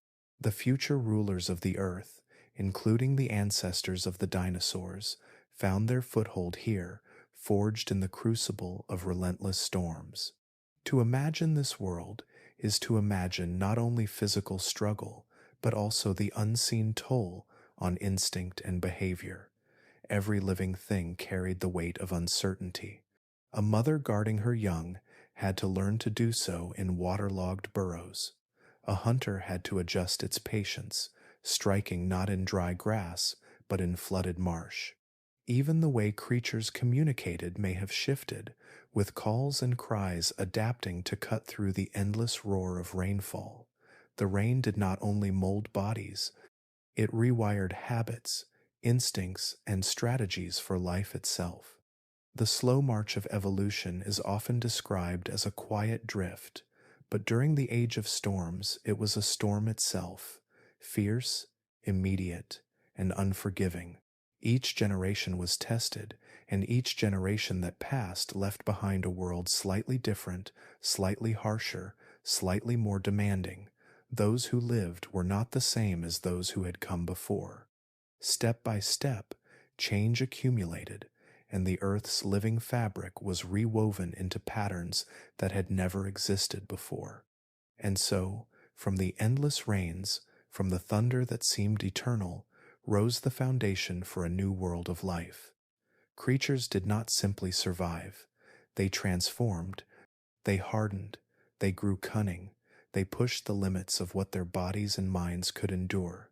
The age of storms had turned the entire planet into a vast experiment, and the results of that experiment would ripple forward for millions of years to come. Rivers have always been the lifeblood of landscapes, but during the endless rains of the Carnian Pluvial Event, they became something far more powerful. Imagine streams that once trickled quietly through forests, suddenly swelling into raging torrents, their banks bursting, their currents tearing through everything in their path. Valleys that had been peaceful homes to plants and animals were reshaped in a matter of days as rivers carved new paths, spreading far wider than before. Entire regions were submerged, and in those churning waters, life faced a brutal paradox. For some, the rivers became highways of opportunity, carrying seeds, nutrients, and new chances for survival. For others, those same waters meant suffocation, loss, and death. The duality of the river was impossible to escape. On one hand, each surge of water spread fertile soil across the land, nourishing new growth. The rains washed minerals from rocks and carried them downstream, creating rich floodplains where plants could flourish once the storms paused long enough for sunlight to break through. Seeds were transported far beyond their original homes, floating in the swollen waters until they found a resting place where they could root. In this way, species that might have been trapped in small regions were suddenly given a chance to expand into new territories, creating forests where none had existed before. For certain creatures, this expansion meant new food sources and safer habitats, opportunities that would never have come without the storms. Yet, alongside this renewal came destruction on a scale just as vast. The sheer volume of water drowned entire ecosystems. Low-lying plants were buried beneath silt, suffocating before they could adapt.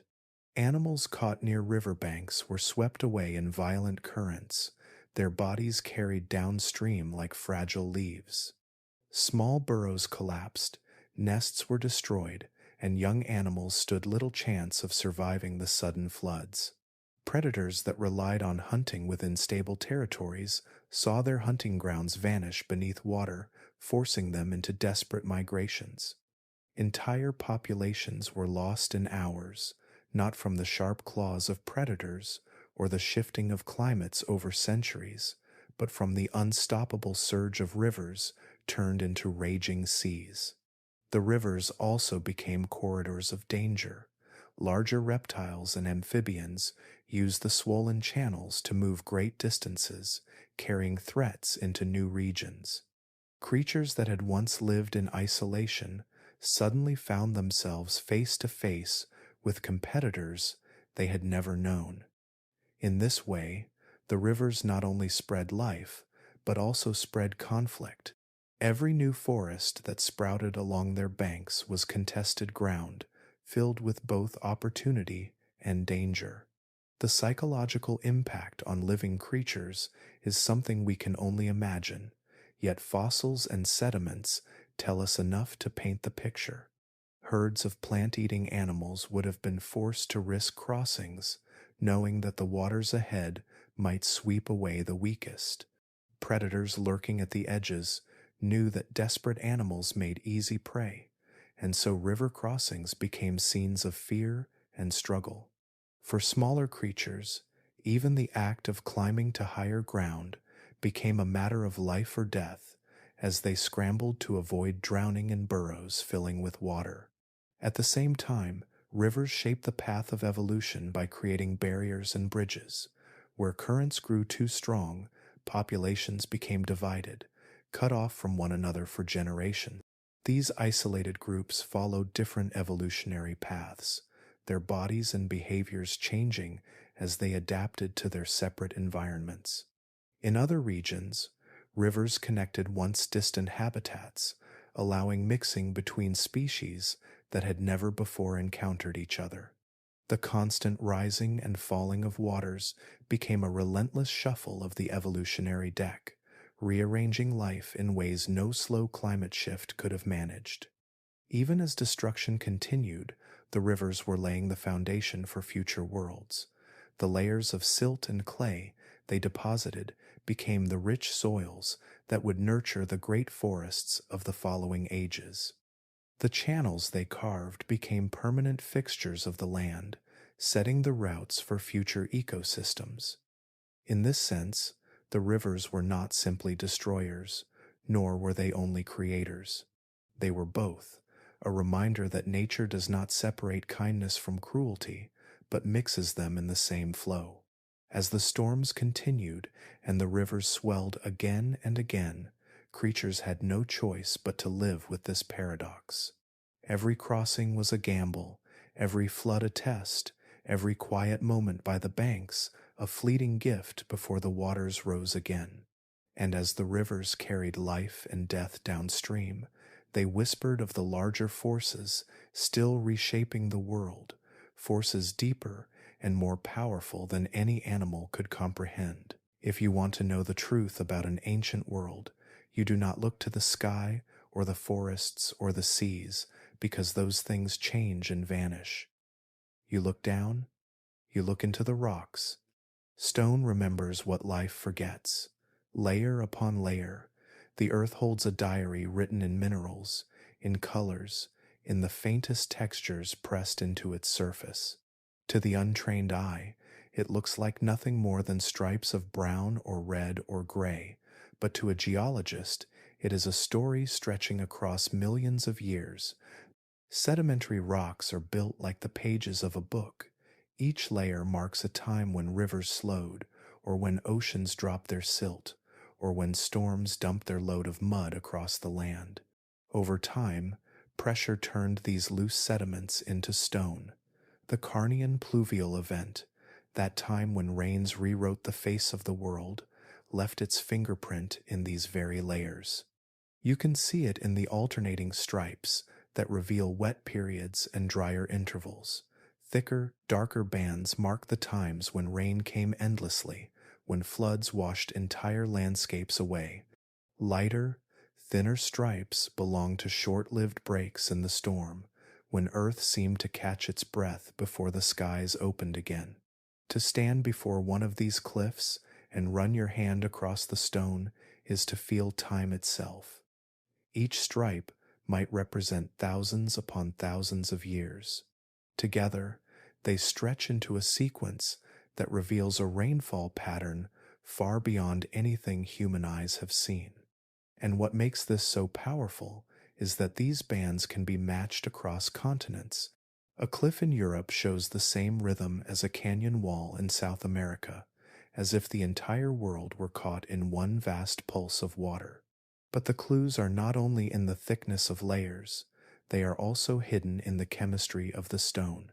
During periods of intense rain, rivers washed minerals like calcium and magnesium into the seas, shifting the balance of life for tiny ocean organisms. When those organisms died, their shells carried the chemical imprint of the water into the seafloor, where it became locked into limestone. Today, scientists drill into those ancient rocks and measure the ratios of different isotopes, finding patterns that rise and fall exactly with the rains. It is as if each mineral crystal holds a record of the storm. Iron tells another part of the story. During wetter times, iron in the soil oxidized more quickly, leaving rusty red colors in the rock. Drier stretches, on the other hand, show paler shades with less oxidation. These subtle differences in tone, barely noticeable to someone walking past, give scientists a way to map the rhythm of the climate as it shifted back and forth across millions of years. Then there are the fossils, not of giant bones or towering trees, but of pollen grains and spores. These microscopic remnants became trapped in mud that hardened into rock. Under a microscope, they tell us what kinds of plants dominated each phase.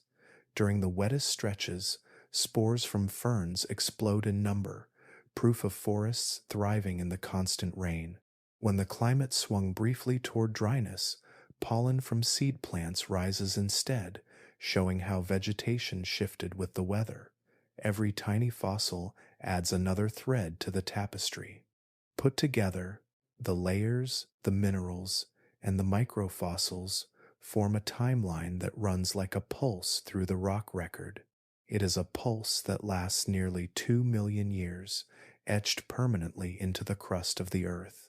You can walk into a canyon today, look up at the towering walls, and literally trace with your eyes the rhythm of storms that fell when the world was still young. The most haunting thought is that this record exists everywhere, if you know how to read it. Mountains, cliffs, even the core samples pulled from under the ocean floor whisper the same story. The rain was not a local disaster, it was global, reaching into every corner of the planet. The rocks are the only witnesses left, silent but unyielding, holding a memory of water that fell so long ago. And so, when scientists kneel before these stone walls with notebooks in hand, chisels tapping lightly against the surface, they are not just studying minerals. They are listening to the echoes of storms that shook the planet. They are hearing the voice of an earth in turmoil, speaking through the language of stone. When the skies finally began to clear, it was not with sudden calm but with a long and uncertain shift. The endless gray curtains of water grew thinner. The deafening thunder grew less frequent, echoing farther apart until silence began to return in fragments. For the first time in millions of years, sunlight touched the ground without being filtered through an ocean falling from the clouds. What emerged was a planet that no longer resembled the one that had been swallowed by storms. It was as though the earth itself had gone through a trial, a test of endurance, and now stood transformed. Forests that had once drowned were stripped bare in many regions, their soils washed away by floodwaters. Valleys were carved deeper, plains reshaped, and mountainsides scarred with the memory of the deluge. Yet out of these scars, green life began to push through again. Seeds carried downstream during the rains had settled into new beds of fertile mud, and shoots rose from the ground, reclaiming what had seemed lost. The air was different, the balance of gases shifted by the storming world, and only certain plants thrived in the new mix. These survivors set the stage for the animals that would follow, shaping diets, habitats, and the rhythms of the landscape. The creatures that endured had been tempered by hardship. Many of the large reptiles that once filled the swamps were gone, unable to cope with the crushing pressure of endless wetness and unstable ecosystems. Amphibians, once rulers of the waterways, saw their numbers shrink to shadows of what they had been. In their absence, the reptiles that had managed to adapt, leaner and more efficient, spread into niches left vacant. The rains had been merciless, but in stripping life down, they had opened opportunities that had never existed before. This was the moment when dinosaurs, still small and not yet the giants they would one day become, began to step forward. They were not yet the towering predators and colossal plant eaters of the later Jurassic.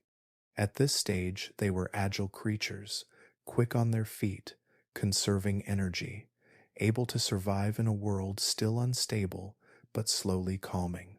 Where slower animals faltered, these new reptiles seized the chance to expand. Each clearing sky and each new stretch of open land became a gateway for them to spread farther, taking hold of territories left empty by extinctions. The earth itself seemed to exhale as the storms faded. Rivers shrank back into banks, though they left behind wide floodplains of rich soil. Lakes that had swelled with relentless rains began to stabilize, and in their calm waters, new species of fish and aquatic life emerged, filling the silence left by those that had vanished. Forests rose again, not identical to the ones that had stood before, but with new compositions of ferns, conifers, and early seed plants. It was as if the planet had reset, creating a new canvas for life to paint itself upon. But the memory of the catastrophe was etched into every living thing. Creatures that had learned to burrow deeper to avoid drowning kept those instincts. Animals that had relied on speed to escape sudden floods retained their swiftness. Plants that had survived in waterlogged soils passed on traits that allowed them to endure unstable conditions. Evolution carried the scars of the storms, embedding them into the very fabric of the survivors. The aftermath was not a gentle rebirth, but a relentless continuation, one shaped by loss and the resilience that followed. Every extinction had made space, and every survivor carried forward the lessons carved by hardship. In that space, the first dinosaurs began their rise. They were not yet destined for glory, not yet the dominant rulers of every continent, but their foothold was secure. They had survived what many others had not, and survival was all they needed to expand, generation after generation. The world was no longer the same as the one that had drowned in storms. It was quieter, yet heavy with the echoes of what had been erased. Entire lineages were gone forever, but in their place stood the seeds of a future that would change Earth's history. The stage was now theirs, and the age of dinosaurs, long foreshadowed in whispers of resilience, had finally been set in motion. When we think of storms, we imagine fierce nights of thunder, rain hammering rooftops, rivers spilling over their banks, and the sense that nature has slipped out of control. But even the worst hurricanes in modern times are only brief flashes compared to the storm that unfolded during the Carnian Pluvial Event. That storm was not a passing tantrum of weather. It lasted for millions of years, a stretch of time so vast that it sculpted the very future of life. It was more than rainfall and flooding. It was a test, a trial by water that determined which creatures would fade into memory and which would rise into dominance. The rains did not simply soak the ground. They tore through entire landscapes, drowning forests, reshaping rivers, and creating endless wetlands. For smaller species, this meant new opportunities, fresh ponds and streams bursting with food. But for giants who depended on stable, dry terrain, it was a death sentence. The relentless water erased their security, and many who had once walked the earth with confidence were swept away. Extinction opened the door, and with that door came a reshuffling of life's entire order. What made this storm different from all the others in Earth's long history was its timing. It struck at a delicate moment when ecosystems were balanced on a knife's edge. The Triassic world was already a place of transition, with life clawing its way back from earlier disasters. Then came the endless rains, crashing through whatever fragile order had existed. The flood did not merely wipe species from the map, it created a clean slate. In that sudden emptiness, new creatures found the space to expand, to adapt, to take over where others had fallen. This is how the dinosaurs began their climb, not from sheer luck, but because nature's greatest storm gave them the room to flourish. Before the Carnian rains, dinosaurs were just one small group among many. They had competitors in the form of giant amphibians, early reptiles, and other strange beasts that had held sway for millions of years. These creatures were not weak. They had thrived through earlier challenges and seemed unshakable. Yet, when the skies opened and did not close, their grip on survival slipped. Waterlogged habitats broke their hold, and entire lineages dwindled. Dinosaurs, with their lighter builds, efficient lungs, and adaptability, found opportunity where others saw only devastation.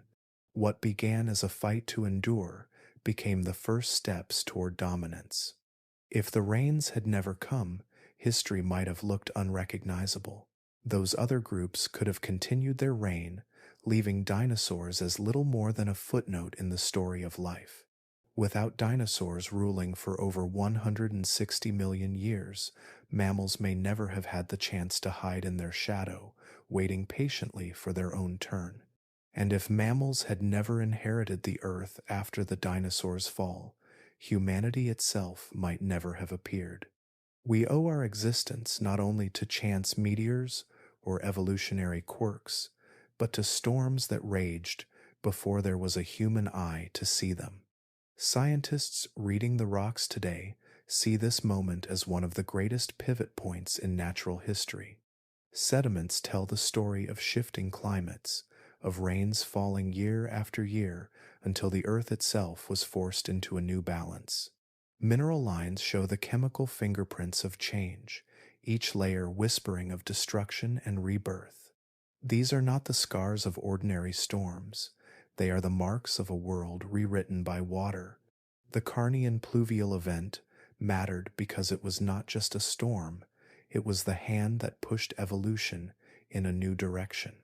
Dinosaurs were not destined to rule, they were chosen by circumstance, by a storm so relentless that it carved the stage for their rise, and by extension, it carved the path for us. Without those rains, without that upheaval, the line that eventually became human might never have found the light. The greatest storm did not simply drown a world, it reshaped time itself, bending history toward the story we live in today. When we look back at the Carnian Pluvial Event, it can feel like a distant alien world. Yet, in many ways, the echoes of that storm still roll through our present. Then, it was volcanic gases that poured into the air, filling the atmosphere with heat-trapping carbon dioxide. Now, it is the burning of fossil fuels that sends the same gas upward in staggering amounts. The Earth may be millions of years older, but the same chemical forces are once again at play, shaping the balance between life and destruction. Imagine the world's climate as a fragile system of scales. In the past, eruptions tipped those scales suddenly and brutally. Today, it is human hands that steadily add weight, year after year, with every ton of coal burned, every gallon of oil consumed, and every plume of smoke that drifts skyward. The same invisible gas that once drowned forests and shifted oceans now builds silently in the modern air, and its effects are beginning to unfold in ways that feel uncomfortably familiar. The Carnian rains fell for millions of years, a relentless deluge that scoured the planet. In our time, storms are once again intensifying. Hurricanes form with greater strength, rainfall overwhelms cities, and heat waves scorch regions that once felt safe. While our storms are not yet endless, they reveal how even small changes in atmospheric chemistry can magnify into disasters that reshape landscapes and lives.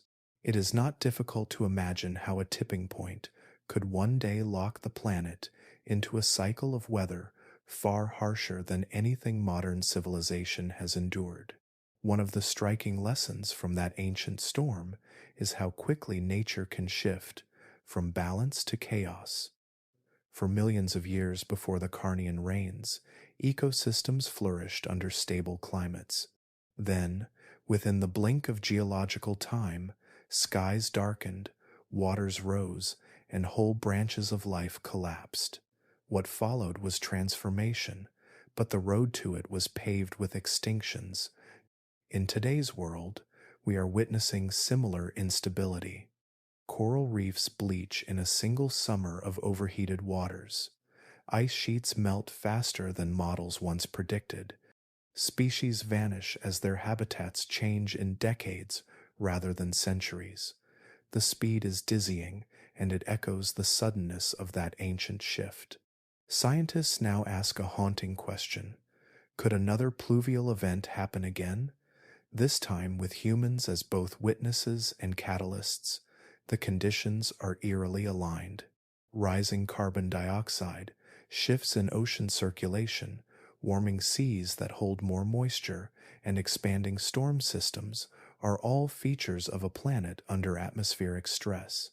While we may not face millions of years of rain, we already see rainfall records breaking year after year, rivers bursting their banks, and deserts suddenly flooding in ways that remind us how unstable the atmosphere has become. The Carnian Pluvial Event ended with a new balance, but not before reshaping evolution. Dinosaurs took over because others could not endure. The question for us is whether humanity, with all its cities, technologies, and fragile food chains, can withstand the kind of shifts now stirring. We are not powerless, but we are vulnerable. Unlike ancient reptiles or ferns, we depend on agriculture, infrastructure, and predictability.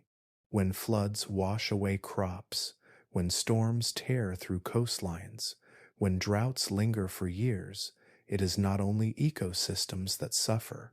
Entire societies feel the strain, and history shows that collapse often follows environmental shock. Still, there is another echo worth noticing. Just as life eventually adapted and flourished in the wake of that ancient deluge, modern humanity has the capacity to adapt. We have science to reveal the dangers and technology to slow the damage. What remains uncertain is whether action will come quickly enough, or whether we are repeating the old story of waiting until storms are already overhead before recognizing the signs. The rocks that carry the 2 million-year signature of the Carnian rains whisper a warning across deep time. They remind us that the Earth does not need our permission to change, that climate does not move at our convenience, and that once shifts begin, they are difficult to reverse. Every flood in the present, every storm that lingers longer than expected, every drought that turns green fields to dust, can be seen as faint tremors of a story already written in stone long ago. The past is not just history, it is prophecy, and it tells us that when the sky becomes restless, the world beneath it will never remain the same. When the rains finally broke after millions of years, the Earth was not the same planet it had been before. Whole ecosystems had disappeared, and countless creatures had been swept away by the relentless floods, leaving behind gaps in the food chain and silent forests where once there had been constant life, yet not everything was lost. Some species endured, finding ways to bend rather than break under the crushing weight of change.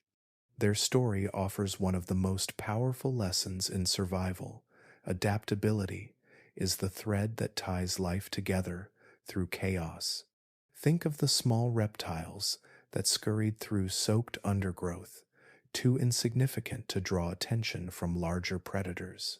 These creatures were not the strongest nor the fastest, yet they proved resilient in ways the massive rulers of the earlier world could not. Their bodies required less food, their habits were flexible, and their survival strategies allowed them to thrive while others perished. When storms reshape the very world around you, the ability to adjust your habits becomes far more valuable than raw strength. The plants tell a similar story. Forests of towering conifers and lush undergrowth that could endure constant flooding began to dominate the landscape. Their seeds were hardy, able to travel in water and sprout in unstable soil. Instead of demanding perfect conditions, they learned to grow in imperfection, turning each storm into an opportunity. Where old plant species had vanished, these newcomers rooted themselves firmly into the altered earth, becoming the foundation of the ecosystems that would one day support giants like the dinosaurs.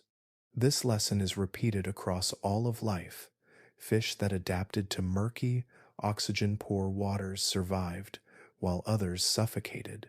Amphibians that could retreat into hidden burrows and wait out the worst of the floods endured when their larger cousins drowned. Even insects reveal this truth, as species with short life cycles and rapid reproduction were able to adapt to shifting environments far faster than creatures bound by long generations. Flexibility in both body and behavior became the difference between extinction and survival. The storms of the Carnian Pluvial Event remind us that survival is rarely about perfection. Instead, it is about resilience, the quiet ability to bend under pressure without breaking. Nature does not reward the creature that resists change, clinging desperately to what once was. It rewards the one that finds new ways to live when the old ways collapse. This is why the rains were not simply a tragedy. They were a test, and life answered by transforming itself into something new. When we look at this ancient lesson, we can see reflections of our own story. Humans, too, are not the strongest species on Earth. We are fragile compared to predators like lions, tigers, or even crocodiles. Yet we survived through adaptability. Our ancestors learned to change diets when hunting failed, to create shelters in harsh climates, to use fire when the cold threatened to erase them. We carry in our very history the same survival trait that pulled creatures through the endless storms, the ability to change when the world demands it. The storms of millions of years ago whisper to us still. They show that no disaster, no matter how overwhelming, is entirely the end. There is always survival, but it belongs to those who refuse to remain rigid. The lesson hidden in the rocks and fossils of that age is clear. Flexibility is life's greatest defense against chaos. As rivers flooded the land and lightning cracked through endless black skies, the species that could bend, adjust, and rebuild were the ones that carried life forward into a new age. And so the world after the storms looked nothing like the one that came before. New plants carpeted the ground, new creatures rose to take the places left empty, and new opportunities shaped the future. Adaptability had not just saved individual species, it had carved the path of evolution itself. What began as a nightmare of destruction became the foundation of the world that would eventually give rise to the most famous rulers Earth has ever known, the dinosaurs.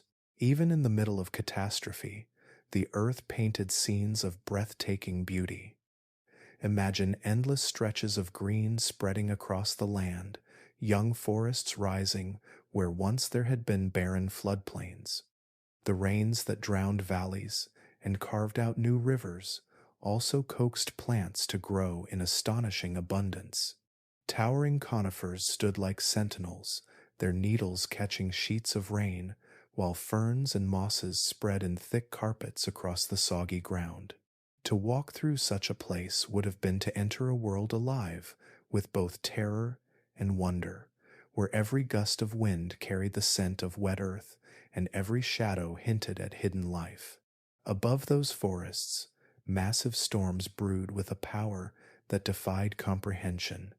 Dark clouds, thick and swollen, stretched from horizon to horizon, rolling like black oceans across the sky. Forks of lightning split the heavens open, striking the earth with flashes that illuminated entire valleys. Thunder followed, not as a single crack, but as long, rolling waves that shook the ground. The storms were destructive, yet they were also spectacular, a reminder of Earth's unrelenting energy. They sculpted the land as much as they flooded it, carving out lakes, pushing rivers into new paths, and shaping mountainsides with torrents of rain. To witness such events would have been terrifying, yet strangely mesmerizing, as though the planet itself was performing a wild, endless dance. Life did not merely endure in this world, it found strange and surprising niches in which to flourish. In stagnant pools left behind by receding floods, amphibians gathered in numbers, their calls echoing through the dripping forests. Insects buzzed in swarms, thriving in the humid air, their wings flashing like shards of glass under sudden bursts of sunlight. Small reptiles climbed through wet branches, hunting among the moss, while fish filled swollen rivers that cut across the land like veins of silver. The sheer variety of forms and behaviors spoke of a resilience that went beyond survival. Life seemed to take the chaos around it and transform it into opportunity, each species carving out a role within the new and unpredictable environment. What might have appeared as destruction to us became, in another light, a story of renewal. Plants that once struggled now grew unchecked in the fertile, rain-soaked soil. Vast wetlands stretched as far as the eye could see, shimmering under brief breaks in the clouds, their waters alive with movement. Every storm that tore down trees opened new clearings for fresh growth, ensuring that the cycle of life continued in unexpected ways. Even as rivers swallowed whole valleys, they left behind floodplains rich with nutrients, ready to feed the next wave of vegetation. To stand in such a world would have been to feel both small and deeply connected to something greater. The roar of storms, the shimmer of endless greenery, the strange cries of unfamiliar creatures rising from the mist, all of it would have inspired awe. It was a landscape that carried within it the duality of existence, terror and beauty, loss and renewal, death and flourishing. This was Earth at its most raw, stripping away certainty, yet gifting creation with fresh beginnings. As the rains continued, entire regions became canvases painted by the hand of transformation. Valleys that once held dry scrubland turned into lush swamps. Hillsides that had been barren now sprouted with dense vegetation. The rhythm of the storms seemed almost like a heartbeat, pounding life into the soil, into the rivers, into the very air. And through it all, creatures adapted not just to endure, but to thrive, filling every available corner of this reshaped world. In those moments of calm that sometimes followed the violence of the storms, when sunlight pierced the clouds and bathed the dripping forests in golden light, the true scale of Earth's power revealed itself. It was not only a planet capable of destruction, but also one of endless renewal.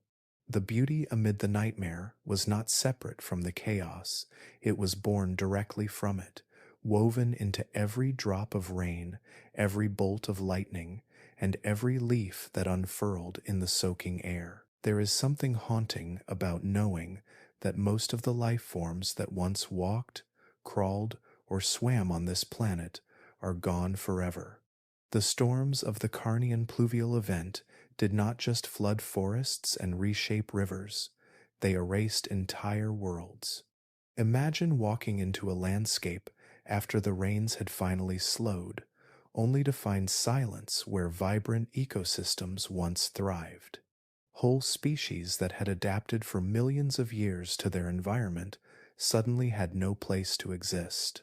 Their bodies decayed, their shapes disappeared, and only fragments remained hidden in the mud, waiting for someone millions of years later to find them as stone. When we look at fossils today, we are not simply looking at bones or shells, we are looking at echoes of drowned ecosystems.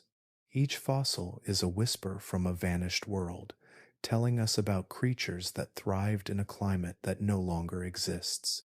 Some of these fossils show plants with strange leaves and branching veins that hint at dense jungles choked by moisture.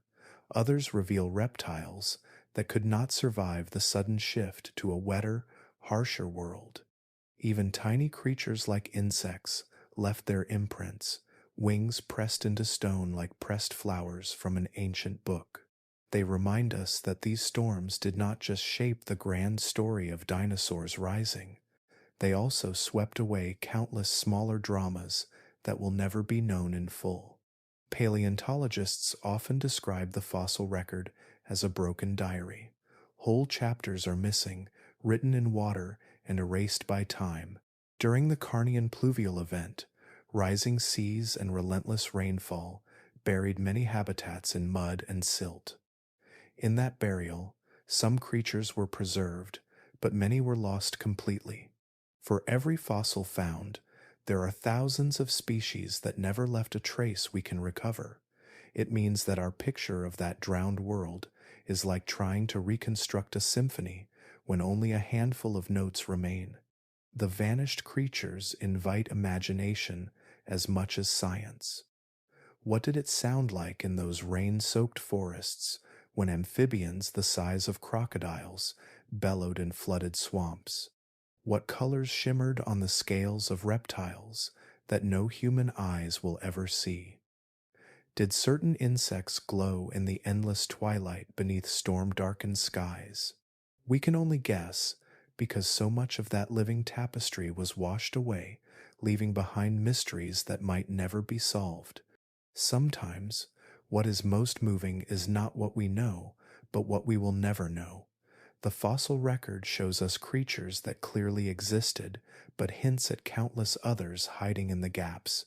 Some scientists believe that even now, fossils of entirely new species lie undiscovered, trapped deep within remote mountain ranges or under layers of desert stone. Each new discovery is like finding another page of that broken diary, a page that reminds us how much has been lost. Yet for every page found, there are countless more that will remain forever blank. The vanished world of the Carnian rains was not only about extinctions, it was also about transitions. Creatures that could not adapt to the endless storms became shadows of history, but those that found a way forward opened new evolutionary paths. The very absence of certain species created space for others to rise. Still, it is sobering to think of how much diversity was erased, leaving behind only fossils as silent witnesses. If you walk through a museum today and gaze at skeletons reconstructed from fragments, you are standing in front of ghosts of that vanished time. Those bones tell us that a giant reptile once hunted in rivers that no longer exist, or that a delicate fern once grew in a swamp that has long since turned to stone. These displays are not just science exhibits, they are glimpses into a drowned world, fragments of life that storms and time tried to erase, but which endure in stone. And yet, the most haunting thought of all is that for every fossil on display, There are species we will never even imagine. Creatures that lived and died, their forms completely swallowed by time, leaving not even a trace for us to find. They are the true vanished ones, lost forever in the silence of Earth's history, while the rains of the past still echo faintly in the stones beneath our feet. Imagine standing in a world where the ground itself feels uncertain, where forests drown and skies pour without end, where every familiar pattern of life is broken apart by storms that do not rest.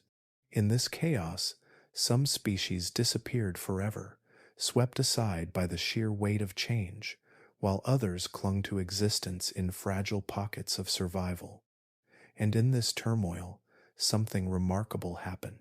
Creatures that once lurked in the shadows, small and seemingly unimportant, found themselves standing on the threshold of power. These were the early dinosaurs, not yet the giants we picture, but lean, bird-like beings waiting for an opening.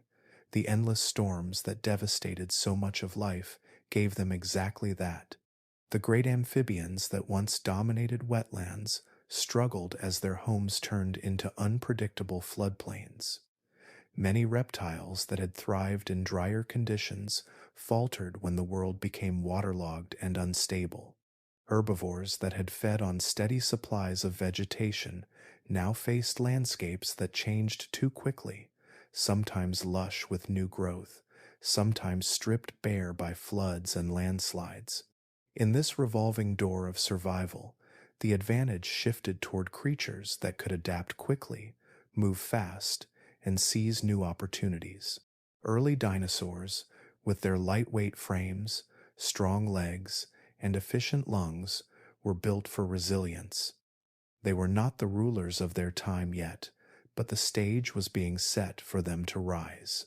It is tempting to think their rise was inevitable, as if nature was always moving toward the age of dinosaurs. But history is not written in straight lines. It bends and twists like rivers swollen with storm water, and survival often comes down to chance. If the rain had not fallen for so long, perhaps amphibians would have held their dominance. If the climate had shifted in another direction, perhaps mammal-like reptiles might have claimed the future instead. The fact that dinosaurs inherited the Earth was less about destiny and more about a razor-thin balance of fortune and loss. They were in the right place, with the right traits, at the right moment when the storms cleared. That fragile alignment changed the entire course of history. The Carnian Pluvial Event was like nature's great reset button, wiping clean entire lineages and clearing ecological space that had once been crowded. Imagine a forest where giant trees topple in the wind, leaving gaps in the canopy that sunlight suddenly pours through. In those bright openings, new plants spring up, racing to claim the light before others can. Evolution works much the same way. When storms and extinctions toppled the old rulers, the dinosaurs stepped into the gaps left behind. Their ability to exploit open spaces, hunt new prey, and survive shifting climates gave them an edge that other creatures lacked. And once they gained ground, they began to spread, first across small territories, then across continents, until their presence was impossible to ignore. The razor's edge of their survival becomes even clearer when you picture how small some of them were at the beginning. Many were no larger than turkeys, darting between flooded forests and rocky highlands, relying on agility more than brute strength. At that time, there was no sign that their descendants would one day grow into towering giants like Brachiosaurus or fearsome predators like Tyrannosaurus. That future rested entirely on chance, on the storms that destroyed competitors and gave these small, fast-moving creatures the breathing room to expand. It was luck written into the sky, etched in every bolt of lightning that reshaped the earth. This chance, however, was not simple luck alone. It was luck combined with readiness. Many creatures endured the same storms but lacked the traits to seize opportunity when it appeared. Dinosaurs, with their efficient breathing system similar to modern birds, had a built-in resilience to a changing climate. Their posture allowed them to move in ways other reptiles could not, freeing their hands for grasping and giving them speed over uneven terrain. They did not simply stumble into dominance, they were prepared to take advantage when fortune tipped in their favor. And so the storms that seemed like a nightmare for so many became the unlikely doorway through which the age of dinosaurs entered. When we look back now, it is staggering to realize how thin the margin was. History balanced on a knife's edge, and one tilt of the storm could have erased dinosaurs before they began their march toward greatness. Yet it did not. The rains ended, the skies cleared, and what remained was a world stripped bare, ready for new rulers to emerge. The dinosaurs had their chance, and they took it, reshaping life on Earth for the next 160 million years. Imagine waking up one morning to find that the rain never stops. At first, it feels like an inconvenience, a storm system overstaying its welcome. But then days stretch into weeks, and weeks into months. The ground never dries, rivers rise higher with each passing hour, fields drown before seeds can take root, roads disappear under sheets of brown water, and all the while, the sky remains heavy and dark, rumbling with the endless voice of thunder. In our modern world, where every part of daily life depends on balance and predictability, a storm that does not end would be more than a nuisance. It would be the unraveling of everything we have built. Consider our cities, carved carefully into coastlines, valleys, and riverbeds. They stand as marvels of architecture and engineering, yet so much of their stability depends on weather patterns staying within the limits we expect. If relentless storms returned on the scale of the Carnian Pluvial Event, skyscrapers would not gleam against clear skies. They would stand as dark towers surrounded by floodwaters. Subways would become hidden lakes. Electrical grids, dependent on transformers and power stations safe from moisture, would collapse under the constant assault of water. The digital hum of our age, from phones to satellites, would fade as circuits drowned in the atmosphere's fury. Food, the foundation of survival, would be among the first casualties. Our crops are tied to predictable cycles of planting and harvest. Wheat, corn, and rice thrive when there are breaks in the seasons, when soil dries enough for roots to breathe. Under endless rainfall, fields would rot into mud, machinery would stall in sodden earth. Even livestock, penned on drowned pastures, would struggle to live. The global food system, already fragile under stress, would fracture, shelves would empty. Starvation would no longer be a distant fear, but a shadow walking among us. Transportation would falter next. The very veins of our civilization, roads, railways, and airports, require stability underfoot. If entire regions became seas of waterlogged land, trucks could not carry food, trains could not roll, and planes could not land. Supply chains, which stretch across oceans and continents, would break. Communities that once felt connected to the world would find themselves isolated islands, surrounded not by oceans, but by walls of water that never recede. And what of our homes, the places we retreat to when storms strike today? Few are built to withstand rain without end. Roofs would sag under the unbroken weight. Foundations would crumble as water seeped deep into the ground.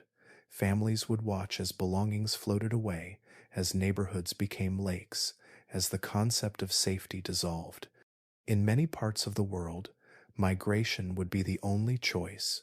But where would millions go when every corner of the earth is under the same relentless sky? Disease would follow. Stagnant waters are fertile grounds for bacteria and insects. Malaria, dengue, and cholera would spread with terrifying ease. Modern medicine could fight for a while, But with hospitals overrun and pharmaceutical factories drowning in the same chaos, even our strongest defenses would falter.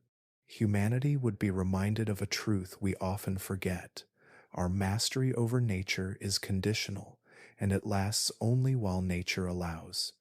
The psychological toll would be equally devastating. Imagine a generation of children who have never seen the sun, who grow up in a world where the sky is always gray and the ground is always soaked. Human spirit thrives on hope, and hope often takes its shape in the light of a new day. If that light never came, if the sun was nothing more than a memory, despair could spread as quickly as hunger. Entire societies could fracture, not only under the weight of physical survival, but also under the collapse of meaning itself. In such a scenario, survival would depend on the same quality that saved species during the ancient storm: adaptability. Communities that learned to build floating homes, that developed crops suited to constant moisture, that found new ways to harness energy from the churning atmosphere, would endure. Humanity has proven its resilience time and again, but this would be a test unlike any other. The question would not be whether technology could save us, but whether we could change our way of life fast enough to keep pace with a world that refuses to pause. The thought lingers like thunder on the horizon. If the skies opened tomorrow and refused to close, would we be clever enough, flexible enough, and united enough to face a storm that cared nothing for borders or wealth? The Earth has done it before. The only uncertainty is whether we would survive the way life once did, or whether the flood would sweep away our world just as it once swept away theirs. Even though the storms of the Carnian Pluvial Event vanished more than 200 million years ago, their shadow lingers in the most intimate place imaginable, inside the very code of life itself. Every living creature today carries hidden reminders of that time. The relentless rains did not just erase species and transform landscapes, they carved deep marks into the genetic fabric of survivors, leaving signatures that still whisper their story across millions of years. DNA is like a diary written in chemical letters. It records victories and failures, adaptations and desperate struggles. When the storms raged endlessly, only those with the right traits endured. Some plants developed hardier seeds that could sprout in drenched soils. Some animals carried genes that allowed them to cope with unpredictable climates and shifting food supplies. Others were lost forever, their genetic chapters closing with the weight of the floods. Those that survived passed their endurance forward, embedding the lessons of survival into their descendants. The fingerprints of this storm are subtle but powerful. Take modern reptiles, for example. Many still show traits that trace back to ancestors who managed to live through that drowned world. Their ability to thrive in both wet and dry conditions, to adjust their metabolism when food is scarce, and to endure climates that swing between extremes, are echoes of adaptations forged under skies that never seem to clear. Mammals, too, carry ancient scars of that storm. Long before they rose to prominence, their small ancestors scurried through forests, soaked in constant rain. Their survival often depended on agility, shelter-seeking, and the ability to hide from predators when hunting grounds became unstable. Over time, these traits became etched into their genetic makeup, shaping instincts and biological rhythms that still exist in us today.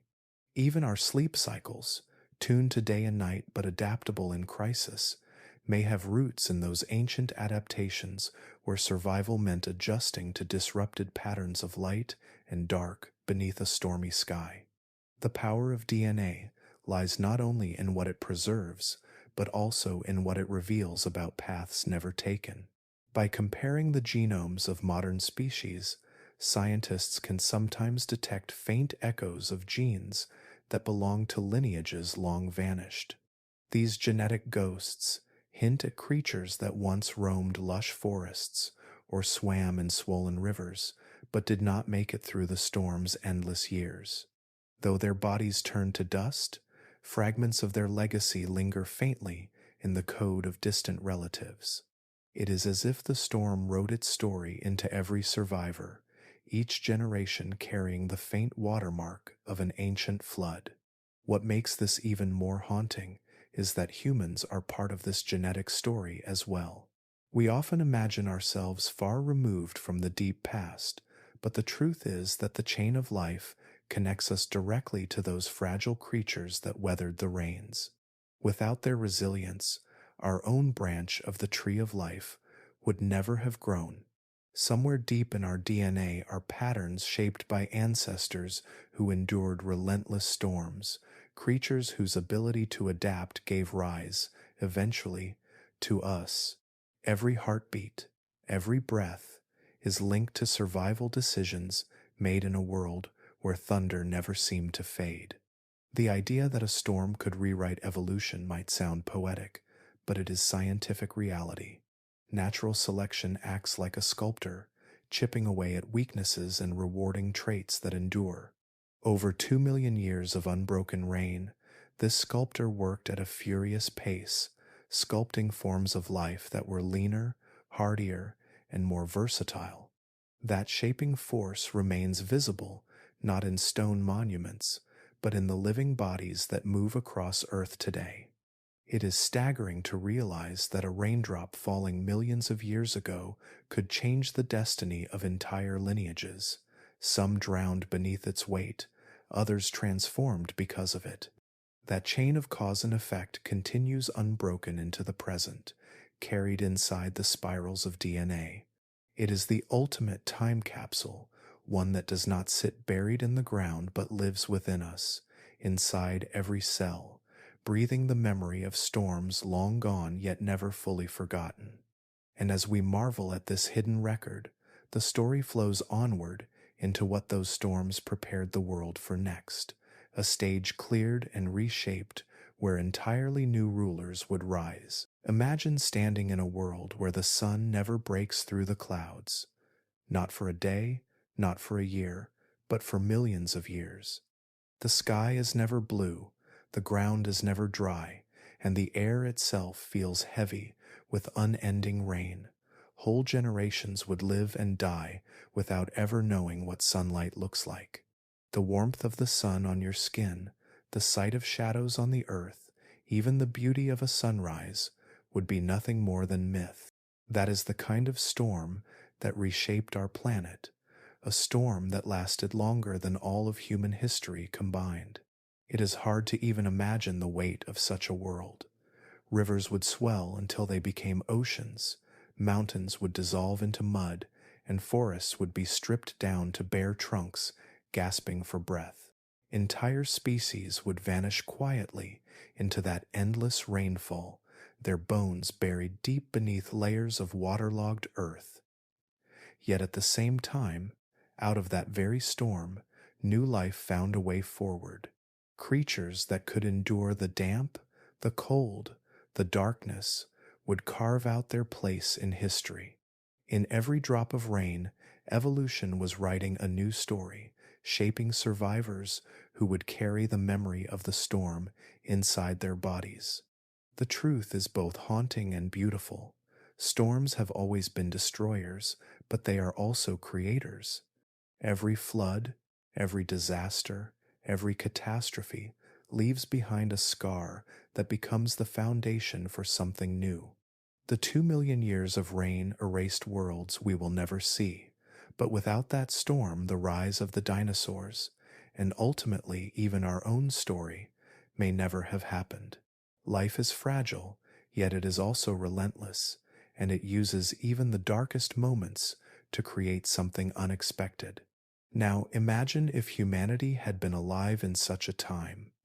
Would we have found a way to endure, or would the endless rain have broken us? Could our cities survive when every river bursts its banks and every field turns to swamp? Could our spirit endure when day after day Year after year, there is no sun to remind us that hope still exists. These are not easy questions to answer, but they remind us of how delicate our place on this planet truly is. For all our technology and strength, we remain vulnerable to the same forces that once shaped the fate of creatures far older than us. And so we are left with a chilling but inspiring truth. The storm that drowned the Earth for 2 million years was not only a destroyer, it was a sculptor. It carved away the old and gave rise to the new. It is a reminder that catastrophe and creation are not opposites but partners, forever locked together in the story of life. Without storms, there would be no renewal, and without destruction, there would be no rebirth. Now I want to ask you, if such a storm began today, do you believe humans would stand a chance? Could we adapt, or would the Earth take back control and leave our bones as silent fossils, just as it did to the giants of the past? Leave your thoughts in the comments, because I want to hear how you imagine humanity's fate under skies that never clear. If you enjoyed this journey into a forgotten catastrophe, make sure to like this video, subscribe for more, and ring the bell so you never miss the chance to explore the hidden storms, extinctions, and mysteries that shaped our world. Because the past is filled with lessons, and sometimes the only way to understand our future is to look back at the disasters that nearly ended everything.